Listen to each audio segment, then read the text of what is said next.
Hello friends, welcome to अपना prime. पिछले episode के अंत तक देखा था चैंगली अपने साथी कब से लोग के साथ में इस योंगजो सिटी के अंदर पहुंच चुका है। यहाँ पर एक बंदा है जो कि काओ गैंग का लीडर है। इसका नाम है लूजिया, जो कि इनको देख के साथ में इनको लूटने के स्वभाव से इनके पास में आता है। इनको देख के कहने लगता है, स्वागत है आप सभी का योंगजो सिटी के अंदर। वैसे मुझे आपको देखकर लग रहा है आप यहाँ पहली बार आए, आपको यहाँ के रूल्स के बारे में नहीं पता होगा, इसलिए मैं लूजिया खुद से आपको यहाँ के रूल्स के बारे में बता देता हूँ। सबसे पहला नियम, यहाँ पर एंटर करने के साथ में काओ गैंग को थोड़ा बहुत टैक्स देना पड़ता है। वो टैक्स जिसकी मदद से आप यहाँ पर सेफ रहेंगे। यहाँ पर जो चाहे वो खरीद सकते हैं और जो चाहे आप वो बेच सकते हैं, लेकिन बिना हमारी परमिशन के कुछ भी नहीं होता है। आप ना कुछ सामान यहाँ से लेके जा पाएंगे और ना ही आपके शिप पे से कोई भी सामान यहाँ पर नीचे उतर पाएगा। और इसके अलावा भी आपको बहुत सारी परेशानियां हो सकती है। इस टाइम पर स्विंग चैंगली के पास में आती है और उसे बताने लगती है ये काओ गैंग के लोग बहुत ज्यादा घटिया है, इन्होंने पूरे पोर्ट को अपने कब्जे में कर रखा है। इस पोर्ट के ऊपर अगर कोई भी किसी भी तरह का बिजनेस करना चाहता है तो इनको काफी सारे पैसे देने पड़ते हैं, तभी वो यहाँ पे बिजनेस करने देते हैं। इनफैक्ट अगर यहाँ पे कोई भिखारी भीख मांग रहा है तो ये उनसे पैसे मांगता है। भिखारियों को भी अपनी कमाई का कुछ परसेंटेज इनको देना पड़ता है। इस पूरे पोर्ट पर काओ गैंग का वर्चस्व बहुत ज्यादा है, ऊपर तक के काफी सारे लोग को ही जानते हैं, तो इस वजह से इनकी पहुंच भी काफी अच्छी है। ये सब कुछ सुनने के बाद में सेंग जी एकदम शांति से आगे तो बढ़ता है और उनसे कहता है, भाइयों मेरी बात ध्यान सुनिए, हम अभी भी तो यहाँ पर आए, अभी तक तो हमने कुछ खरीदा भी नहीं है, हमें पास ज्यादा पैसे भी नहीं है, हम आप लोग क्या दे पाएंगे। लूजिया बोलता है, तुम्हारी हिम्मत, तुमने मुझे भाई कहा, हम पर इसमें रिलेशन सेटअप करने की कोशिश मत करो, तुम्हारी और मेरी कोई बराबरी नहीं है, तुम केवल एक नौकर हो और मैं हूँ यहाँ का लीडर, इसलिए मेरे साथ कोई रिलेशन सेटअप करने से पहले 2 बार सोच लेना। और इसके अलावा एक और बात, हमारा पूरा सिस्टम तुम ध्यान से सुन सकते हो, तुम जितना भी सामान यहाँ पर लेके आओगे उसका 10% सीधे सीधे हमें देना पड़ेगा, और जितना भी सामान तुम यहाँ से लेके जाओगे उसका भी 10% तुम्हें हमें देना पड़ेगा। ये 10% का रेशियो हमेशा बना रहना चाहिए, अगर ये टूट गया तो तुम्हारे साथ में काफी गलत होगा। सेंग जी कहता है, क्या कह रहे हो तुम, 10%? ये तो बहुत ज्यादा होता है, इतना टैक्स कोई भी नहीं लेता, ये तो तुम अपनी मनमानी चला रहे हो। इसी समय चैंगली सेंग जी को रोकता है और उसे कहता है, तुम बताओ, तुम लोगों को अगर हम पहले टैक्स नहीं देंगे तो तुम कर ही क्या लोगे। लूजिया बोलता है, अगर तुम ऐसा नहीं करते हो, हमें टैक्स नहीं देते हो, तो मैं तुम्हें पहले बता चुका हूँ यहाँ पर क्या होने वाला है, तुम कुछ भी नहीं कर पाओगे। यहाँ से हम तुम्हें पोर्ट से आगे भी नहीं बढ़ने देंगे, तुम यहाँ पे कुछ खरीद नहीं सकते और ना ही कुछ बेच सकते हो। पूरे मार्केट के अंदर कोई भी नहीं होगा जो कि तुम्हारे साथ में कोई भी डील करना चाहे। और इसके अलावा इस पोर्ट की पूरी जिम्मेदारी हमारे ऊपर है। यहाँ पर जितने भी शिप्स आते हैं हम सभी को चेक करते हैं कि उनके अंदर किसी भी तरीके का इलीगल सामान तो नहीं है। और इसके अलावा जितने भी लोग उस पोर्ट के ऊपर है, कोई वो माउंटेन बैंडिट तो नहीं जो कि अलग अलग जगहों से बिलोंग करते हैं। हो सकता है अगर तुम हमारी बातों को ना मानो तो हम इनमें से कोई भी इल्जाम तुम्हारे ऊपर लगा दे और तुम्हें एक कफ लंबे तक जेल हो जाए। तुम्हें हम माउंटेन बैंडिट बता सकते हैं या फिर ये भी कह सकते हैं तुम्हारी शिप के ऊपर कुछ इलीगल सामान था। मुझे नहीं लगता ये बात तुम्हें बिल्कुल पसंद आएगी कि तुम्हारी शिप पे से कोई इलीगल सामान मिले और तुम्हें लंबे टाइम तक जेल में रखा जाए। चैंगली कहता है, अच्छा तो ऐसी बात है, तुम लोग ये कर सकते हो, चलो ठीक है, मैं तुम्हारी बात मान लेता हूँ। मेरे पास तो कुछ बहुत खास है जिसको लेने के बाद में उसके बाद में तुम्हारी पूरी जिंदगी कब शानदार हो जाएगी, तुम्हारी जिंदगी के सारे कष्ट एकदम दूर हो जाएंगे और तुम हमेशा एक शानदार नशे में रहोगे। इससे शानदार नशा और कुछ भी नहीं है। मतलब तुम इस चीज को एक ट्रेजर कहोगे तो भी गलत नहीं होगा। जिसको लूजियो को भी अच्छा लगता है, उसे लगता है चैंगली उसे कुछ शानदार चीज देने वाला है। वो अपना हाथ जोड़ते आगे बढ़ते हुए बोलता है, अब आए ना तुम मेरी बात समझ में, तुम बहुत होशियार हो, मुझे लगा नहीं था तुम इतने से मान जाओगे, मुझे लगा था तुम्हें थोड़ा डोज देना पड़ेगा, लेकिन अच्छी बात है तुम्हें समझ में आ गया। अब जल्दी से वो ट्रेजर मुझे दे दो, तुम्हारे पास में क्या है। चैंगली कहता है, थोड़ा और पास आओ और इसको ध्यान से देखो। ये कहते चैंगली एकदम से अपनी स्वॉर्ड निकाल लेता है और फिर जैसे ही लूजिया उसकी दो पास पहुंचता है उसे गर्दन के ऊपर एक अटैक करके तुरंत ही लूजिया को मार देता है। लूजिया गर्दन कट चुकी है, वहां पे चारों तरफ खून ही खून फैल चुका है और पूरी जगह पर एक अजीब सी आवाज फैल चुकी है। लूजिया के साथ जितने भी लोग होते हैं वो सबके सब काफी घबरा जाते हैं और उसके अलावा चैंगली के साथ जितने भी लोग होते हैं वो भी काफी घबराए हुए हैं। और मैं सबको सोचने लगता है, अभी 1 मिनट पहले इन्होंने हमसे कहा था यहाँ पर एकदम सभ्य बिहेव करना है और अब खुद से एक बंदे को जान से मार दिया। सेंग जी और वुल्फ लेडी के चेहरे के ऊपर भी सेम ऐसे एक्सप्रेशन होता है। चैंगली अपने स्वord को वापस रखता है और आके बोलता है, तो क्या कोई और है जो कि यहाँ पर आके हमसे कुछ लेना चाहे, उसको भी मैं ये सेम चीज दे सकता हूँ। ये भी एक काफी शानदार ट्रेजर है। मेरा नाम प्रिंस ओपा है और मैं जहाँ कहीं भी जाता हूँ अपने रूल्स खुद बनाता हूँ, किसी के रूल फिर भी लागू नहीं होते। अब मैं यहाँ आ चुका हूँ तो रूल्स मैं खुद बनाऊंगा और तुम सभी को उन रूल्स को फॉलो करना पड़ेगा और मैं जब चाहूँ तब उन रूल्स को तोड़ भी सकता हूँ। ये बात तो तुम्हें मेरे कपड़ों की तो देख के पता चल जानी चाहिए थी कि मैं कितना शाही इंसान हूँ। इस तरह के कपड़े केवल कुछ शाही लोगों के पास में होते हैं। ये कपड़े मेरे सीधे मेरी वाइफ ने बनाए थे। इन्हें देखकर भी अगर तुम्हें मेरे शाहित्व का एहसास नहीं होता है तो इसका मतलब तुम मौत के ही लायक हो। शिकित चैंगली अपने स्वॉर्ड को वापस से मैन में डालता है। स्विंग कहने लगती है, तुम्हारी वाइफ? कौन सी वाइफ? मैं तुम्हारी वाइफ नहीं हूँ। और ऑब्वियसली उसने ये बात बहुत धीरे से कही है, लेकिन पूरी सिटी के अंदर बहुत ज्यादा बातें फैल चुकी है। सब जगह पर एक शोर मच चुका है कि किसी ने किसी को मार दिया। लूजिया मारा जा चुका है जो कि काओ गैंग का बिल लीडर था। इस बात से कुछ लोग बहुत ज्यादा नाराज है, वो लड़ाई के लिए आगे बढ़ रहे हैं। वहीं कुछ लोग इस बात से बहुत ज्यादा खुश है, वो इस बात की खुशी मना रहे हैं कि आखिरकार काओ गैंग का लीडर मारा गया। अब कुछ तो जो ये हरकतें करते हैं वो थोड़ी कम हो जाएगी। इसके बाद में हम काओ गैंग के इन काफी सारे लोगों को देखते हैं। एक बहुत बड़ी जिन्हें तेजी से भागते हुए पोर्ट की तरफ आ रही होती है। ये सीधे यहाँ पहुंचकर चैंगली को वापस से रोक लेते हैं। सामने काफी सारे लोग खड़े हुए हैं। चैंगली के साथ में इस टाइम में जितने भी लोग हैं उन सभी में से लाइलिन सबसे ज्यादा छोटी है। वो सब कुछ देखकर काफी घबरा जाती है। चैंगली से कहता है, बिल्कुल घबराने की जरूरत नहीं है, इतना तो हम संभाल ही सकते हैं। इस टाइम पर एक बंदा आगे बढ़ता है और कहने लगता है तुमने बिल्कुल भी ठीक नहीं किया, तुमने हमारे लीडर को भी चोट पहुंचाई है, वो ठीक नहीं थी। यहाँ पर हमारे एरिया के अंदर आने के बाद में तुम्हारे साथ में इस तरह से हरकत नहीं कर सकते, ये बहुत गलत था। चैंगली कहता है तू है कौन? वो बंदा कहता है बदतमीज, तुमसे तू के बात कर रहा है, या हमारे साथ में रेस्पेक्ट से बात करनी चाहिए। मेरा नाम जिया मिंग है और मैं काओ गैंग का सेकंड लीडर हूँ। चैंगली कहता है अच्छा ऐसी बात है, तो तुम उसके साथ में हो, उस कुत्ते के साथ में, तो यानी किसका मतलब तुम भी एक कुत्ते ही हो। अभी हमें योंगजाओ के अंदर आए हुए अभी कुछ मिनट ही हुए हैं, लेकिन हमें यहाँ पर एक बंदे को मारना पड़ा और शायद से मुझे ऐसा लग रहा है दूसरा बंदा भी जल्दी मरने वाला है। ये जगह कितनी ज्यादा वाहियात है, कितनी मनहूस है ये। यहाँ पर शायद से कोई भी रूल्स को मानता नहीं है, शायद से यहाँ पर अच्छे रूल्स है ही नहीं, इनको बनाने की जरूरत है। लेकिन अब मैं यहाँ पर आ चुका हूँ, सबको सीधा कर दूंगा। चैंगली की ये एक बात है इन लोगों को गुस्सा दिला रही होती है। इनका लीडर बोलता है इनके ऊपर अटैक करो, हमें किसी भी तरीके से अपने लीडर का बदला लेना पड़ेगा, सबके सब आगे बढ़ो।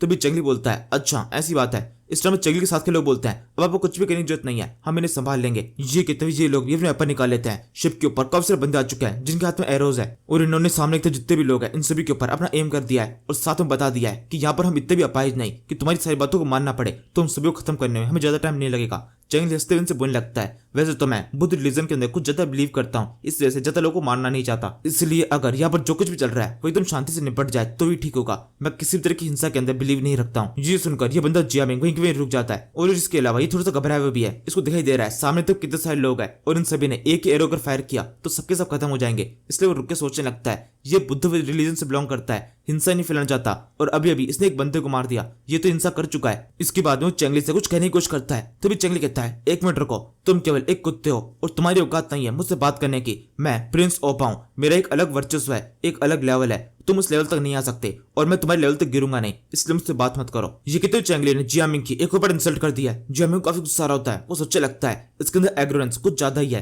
ये तो बहुत ही अजीब ढंग से हमसे बात कर रहा है, इतनी बार हमारी बेइज्जती कर चुका है, अब तो उसको जान देना हमारे लिए बिल्कुल भी ठीक नहीं होगा हमारी इतनी इंसल्ट के बाद में। लेकिन फिर भी इसका जिस तरह का बिहेवियर है ये भी मुझे ठीक नहीं लग रहा है, ऐसा लग रहा है कि ये बहुत शायद नोबल फैमिली से बिलोंग करता है, इस वजह से इतना ढंग से बिहेव कर पा रहा है। अभी इससे पंगा लेना थोड़ा मुश्किल हो सकता है, अब इसके बैकग्राउंड के बारे में हम ज्यादा जानते नहीं है, पहले सब कुछ जान लेते हैं, देख लेते हैं क्या कर सकता है, उसके बाद में सबक सिखाएंगे। तभी चैंगली आगे बोलता है यहाँ से हम योंगजाओ टावर जा रहे हैं, वहां पर कुछ टाइम के लिए हम आराम करेंगे। मैं जानता हूँ तुम्हारा एक लीडर और है, वो चाहे तो रात को हमसे मिलने के लिए आ सकता है, तुम्हारा मेन मास्टर, मैं अब सीधे उससे मिलना चाहता हूँ। ये सुनकर जिया मिंग वापस से क्लच जाता है, वो सोचने लगता है ये तुम्हारे मास्टर के बारे में जानता है, हमारे मास्टर को इससे मिलने के लिए जाना पड़ेगा। कि सच में इसकी इतनी औकात है कि हमारा मास्टर खुद से मिलने के लिए जाए, लेकिन शायद से इसकी औकात इतनी अच्छी हो सकती है ये अपनी खुद की शिप लेके आया है और इसके अलावा इसकी शिप के ऊपर इतने सारे बॉडीगार्ड्स भी है। इन सभी को देख के लग रहा है ये काफी ताकतवर है, जिस बंदे के पास में इतने ताकतवर बॉडीगार्ड हो वो खुद तो काफी ताकतवर होगा ही। ये सोचकर अपने साथी लोगों से कहता है इन लोगों को जाने दो, कोई भी इन्हें कुछ नहीं करेगा। साथी लोग बंदे बोलते हैं लेकिन लूजिया का क्या, इन लोगों ने उसे मार दिया, हमें बदला लेना पड़ेगा। जिया मिंग कहता है एकदम चुप हो जाओ, सब साइड में हो जाओ। ये कहते हैं सबके सब साइड में जाते हैं। चैंगली और बाकी सब धीरे धीरे करके शिप से नीचे उतरने लगे और सबके सब इस टावर की तरफ जा रहे हैं। तभी जिया मिंग दोबारा चैंगली को रोकता है, उससे पूछने लगता है बताओ तुम हो कौन, अपना नाम तो बता के जाओ एटलीस्ट। चैंगली कहता है मेरा नाम है प्रिंस ओपा, तुम्हारे जानने के लिए मेरा नाम ही काफी है, इससे आगे की बात तुम्हारे मास्टर से होगी। यही कहते हुए चैंगली वहां चला जाता है। इससे जिया मिंग के साथ का दूसरा बंदा उससे बोलने लगता है अब तो हमें इसका नाम पता चल चुका है, क्या हम इसको जाने देंगे, क्या कुछ हम कर नहीं सकते इनको रोकने के लिए। जिया मिंग बोलता है इसका एटीट्यूड बहुत अलग तरीके का है, हम कुछ भी नहीं कर सकते हैं, अभी फिलहाल इसको जाने दो। और इसी के साथ चैंगली ने इस योंगजाओ सिटी के अंदर भी अपना डर का साम्राज्य बना दिया है, लोग काफी हद तक उससे डरने लगे हैं। यहाँ से अब चैंगली और बाकी सबका असल मायनों में योंगजाओ का सफर शुरू होता है। कुछ लोगों को ये योंगजाओ टावर की तरफ लेके जाते हैं, लेकिन मैक्सिमम लोग इस शिप के ऊपर रुकते हैं ताकि शिप की निगरानी की जा सके, शिपिंग का पर्सनल है। चैंगली अपने साथ है कुछ मेन लोग को योंगजाओ टावर की तरफ लेके जाता है और जहाँ पर जो मेन लोग आता है वो पूरी सिटी में बिखर जाते हैं लोगों को ढूंढने के लिए जिनके साथ वो ट्रेड कर सके। जब चैंगली अपने सारे साथियों के साथ में यहाँ पर इस पूरी सिटी में घूम रहा होता है, उसे एहसास होता है कि सच में योंगजाओ सिटी काफी शानदार है, यहाँ पर हर तरह का टैलेंट अपने एक्सीलेंट लेवल पर है। अलग अलग जगहों से लोग यहाँ पर आते हैं अपने टैलेंट को दिखाने के लिए और यहाँ पर जितने भी लोग काम करते हैं उन सभी के पास में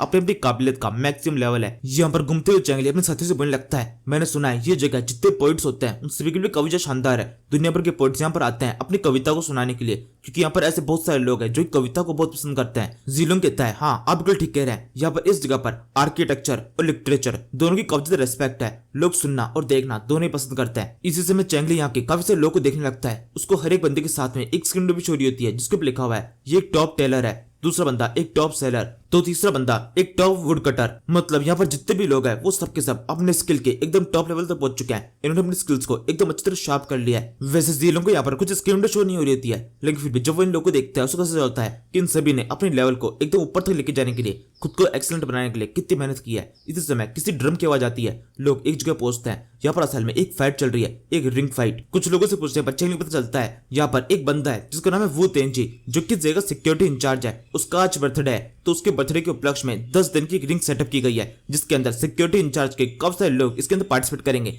एक तरफ होंगे सिक्योरिटी के लोग और दूसरी तरफ होंगे पूरी दुनिया जितने भी लोग यहाँ पर आ रहे हैं वो सबके सब वो यहाँ पर आकर सिक्योरिटी के उन लोगों को अपनी तरफ से चैलेंज कर सकते हैं। इस तरीके से सिक्योरिटी कंपनी खुद को एडवर्टाइज कर रही है, सबके लोगों को बता रही है कि उनके जो जितने भी लोग यहाँ पर काम करते हैं वो सबसे कितने ताकतवर है, कोई भी उनको हरा नहीं सकता। लेकिन अगर फिर भी कोई और उनको हराने में कामयाब हो जाता है तो उसको एक बड़ा इनाम मिलेगा। इसके अलावा इस फाइट के और भी काफी सारे नियम है, लेकिन चेंगली नियम को छोड़कर सीधे फाइट पर फोकस करता है। एक बंदा एक दूसरे बंदे को बहुत बुरी तरह से पीट रहा होता है। इनफैक्ट ये सिक्योरिटी इंचार्ज है और दूसरा बंदा जो पिट रहा है वो एक नॉर्मल विलेजर है। सिक्योरिटी इंचार्ज के सामने ये विलेजर कुछ खास देर टिक नहीं पाता। वो इंचार्ज बड़े आराम से उसका हाथ तोड़ देता है और फिर उसे कहने लगता है तुम तो बहुत ज्यादा कमजोर हो, मेरे सामने शायद से तुम कुछ सेकंड टिक सकते हो, लेकिन इससे ज्यादा नहीं। इसी के साथ इस बंदे के मुंह से खून निकलता है और ये फाइट यहीं खत्म हो जाती है। इस विलेजर को हराने के बाद में सिक्योरिटी ग्रुप का ये बंदा आगे बढ़ते हुए बोलने लगता है तो क्या कोई और है जो कि मुझसे फाइट करना चाहे? अगर तुम्हारे अंदर थोड़ी सी भी काबिलियत है, तुम थोड़े से फाइटर हो तो आगे बढ़ो और मुझसे फाइट करो, लेकिन अगर तुम्हारे अंदर काबिलियत नहीं है तो जहां पर खड़े हो वहीं खड़े रहना। बेकार है मुझसे फाइट करने की, अपना टाइम वेस्ट करने की जरूरत नहीं है। मैं यहाँ पर तुम्हें बुरी तरह से पीट दूंगा और तुम्हारी इंसल्ट हो जाएगी।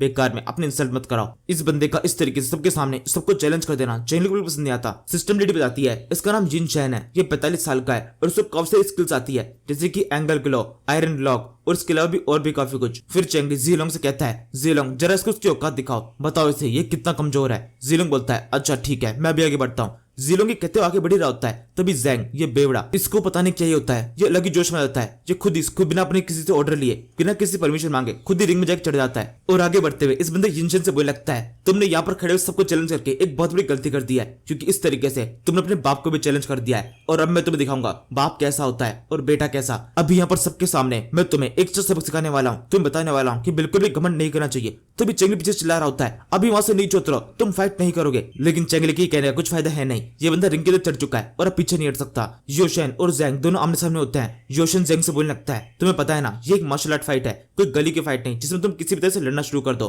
तुम्हें ये पता नहीं चाहिए मैं एक मार्शल आर्ट एक्सपर्ट हूँ, तुम मेरे समझा दे तो टिक नहीं सकते, तुम तो इस सिटी से बिलोंग भी नहीं करते और तुम्हें देख के लगता है तुमने आज तक कभी भी कोई ढंग से फाइट नहीं की है। तुम जैसा एक नौसिखिया जो कि फाइट के अंदर इधर उधर हाथ पांव मारता है वो मेरे सामने बिल्कुल भी टिक नहीं सकता। जैंग कहता है अच्छा तुम ऐसा लगता है तुम जब मेरे साथ फाइट शुरू करोगे तुम्हें ऐसा हो जाएगा मैं कितना पावरफुल हूँ। ये सुनकर योशन अपना वेपन उठा लेता है, उसके हाथ में खंटर है। वो आगे बोलता है तो फिर ठीक है, तुम इनमें से जो भी कुछ वेपन पसंद करते हो उनमें से उठा लो, तुम्हें जो वेपन एक्सपर्ट लगता हो वही यूज करना, क्योंकि मेरे साथ फाइट बहुत ज्यादा मुश्किल होने वाली है। ये सुनकर जैंग वैसा ही करता है, वो पास ही में से एक स्पीयर उठा लेता है और स्पीयर उठाने के साथ में फाइट शुरू जाती है। ये तेजी से योशन की तो भागने लगता है और उसके पास में आकर उस पर जोर से अटैक कर देता है। योशन अपने हंटर से अटैक को ब्लॉक करता है, लेकिन उसको एहसास हो चुका है कि जैंग उतना भी कमजोर नहीं जितना कमजोर समझ रहा था। उसके अटैक्स काफी अच्छे हैं। जैंग शुरुआत से इस फाइट के अंदर बहुत ज्यादा अग्रेसिव है, वो बिना रुके योशन के अटैक करता जाता है और योशन बड़ी आसानी से साइड में होकर अटैक को डॉज करता जा रहा है। उसके लिए हर अटैक को डॉज करना और पिछले बार से ज्यादा मुश्किल है, लेकिन फिर भी वो डॉज कर जा रहा है। इसी तरीके से सबको 2-3 बार तो चलता है। योशन के लिए हर अटैक और ज्यादा मुश्किल होता जा रहा है। वो सोचने लगता है इसके स्टार्टिंग के 2 अटैक तो मेरे को पता थे कि किस तरह से किए जाते हैं, लेकिन ये तीसरा अटैक जो किसने अभी भी मुझ पे किया ये तो बहुत ही अजीब ढंग से इसने कर दिया। अगर इसके पास में इस तरह की और भी अटैक है तब तो मुझसे फाइट में जीत जाएगा। मैं सर को लंबा नहीं कर सकता हूँ, मुझे अभी इसे खत्म करना पड़ेगा कोई अटैक करके।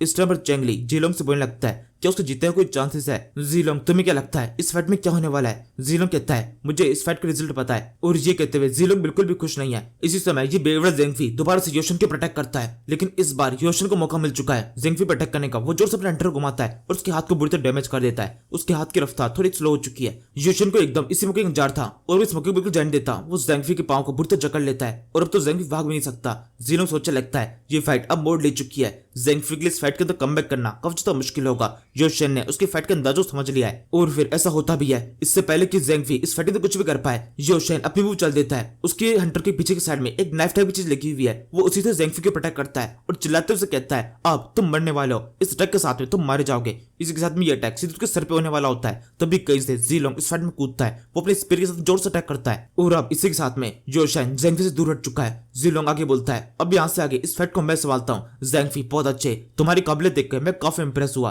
लेकिन आगे फाइट मुझे संभालने दो। अब ये बंदा अपने अंकल का कमाल देखे तो ज्यादा बढ़िया होगा। जीलोंग की इस तरह की हीरोइक एंट्री के साथ में यहाँ पर जितनी भी लड़कियां होती है वो सब के सब उससे काफी इंप्रेस हो जाती है। जीलोंग काफी हैंडसम है और इसी के साथ में इन सभी का दिल धड़कने लगा है। इनकी खुशी जीलोंग को देखकर इनके चेहरे पर साफ दिखाई दे रही है। और अब इसी के साथ योशान और जीलोंग की जो फाइट हो जाती है, ज़ैंग भी साइड में हो जाता है। योशान जीलोंग से बोलने लगता है, तुम तो और भी ज्यादा यंग हो, वो दूसरा बंदा जो कि अभी फाइट करने के लिए आया था वो तुमसे उम्र में ज्यादा था, इस वजह से उसके प्रोटेक्ट करने में मुझे दिक्कत नहीं थी, लेकिन तुम एक बच्चे हो, एक बच्चे को मैं मानना नहीं चाहता। अभी तो यहाँ से लौट जाओ, मैं तुम्हें लौटने की परमिशन देता हूँ। जीलोंग कहता है, यानी इसका मतलब अगर तुम मेरे भाई को मार देते तो तुम्हें कोई भी दिक्कत नहीं थी, तुम अभी मेरे भाई को जान से मारने वाले थे। योशन बोलता है, नहीं, तुम्हारे भाई को मैं जान से मारने वाला नहीं था, मैं केवल उसकी एक आंख पे अटैक करके उसको काना कर देने वाला था ताकि वो केवल थोड़ा सा अंधा हो जाए, उसको जिंदगी भर याद रहे उसने किससे फाइट की थी। जीलोंग कहता है, अच्छा ऐसी बात है, तुम केवल उसकी एक आंख फोड़ना चाहते थे, तो फिर ठीक है, अब मैं तुम्हारे ऊपर केवल एक अटैक करूंगा और उस एक अटैक से इस फाइट का डिसीजन हो जाएगा। अगर तुम उस एक अटैक के सामने खुद को सर्वाइव कर पाते हो और तुम जिंदा बच जाते हो तो तुम जिंदा रह जाओगे, लेकिन अगर तुम मर गए तो ये फाइट की डेथ समझकर इसको एक्सेप्ट कर लेना। ये कहते जीलोंग अपनी पावर को एक्टिवेट करता है। उसकी बॉडी के आसपास में एक अलग सी एनर्जी दिखाई दे रही है। इसको चैंगली और बाकी सब लोग देख रहे हैं। इसे देखकर ज़ैंग चिल्लाते हुए बोलता है, इसको माफ मत करना, इसको खत्म कर दो, किसी तरह की दया दिखाने की बिल्कुल भी जरूरत नहीं है। तभी जीलोंग आगे बोलता है, तो फिर क्या तुम तैयार हो? ये मेरा एक बहुत ही लेजेंडरी मूव है। इसके इतना कहने के साथ में जो सिस्टम लेडी होती है वो भी तेरे घबरा जाती है, क्योंकि ये बहुत ज्यादा लेजेंडरी मूव है जहाँ पर सबके सामने इतने छोटे सीन के लिए ये यूज नहीं होना चाहिए था। चैंगली भी देखकर चौंका हुआ होता है। वो सोचने लगता है, ये सच में एक लेजेंडरी बंदा है जो कि मुझे कमांडर की मदद से मिला था। उस कमांडर स्किल की मदद से मुझे अब फाइनली इसकी फुल पावर दिखाई देने वाली है। मैं देखना चाहता हूँ अपनी पावर के साथ में ये क्या कर सकता है। इसी समय जीलोंग आगे बढ़ना शुरू करता है। अपनी स्पीड के साथ में योशन के ऊपर जोश अटैक करता है। योशन भी अपने हंटर के साथ में एकदम रेडी है इसी भी तरह से अटैक को रोकने के लिए, लेकिन जैसे जैसे जीलोंग उसके पास जा रहा है योशन का एहसास होने लगा है ये अटैक बहुत ज्यादा खतरनाक है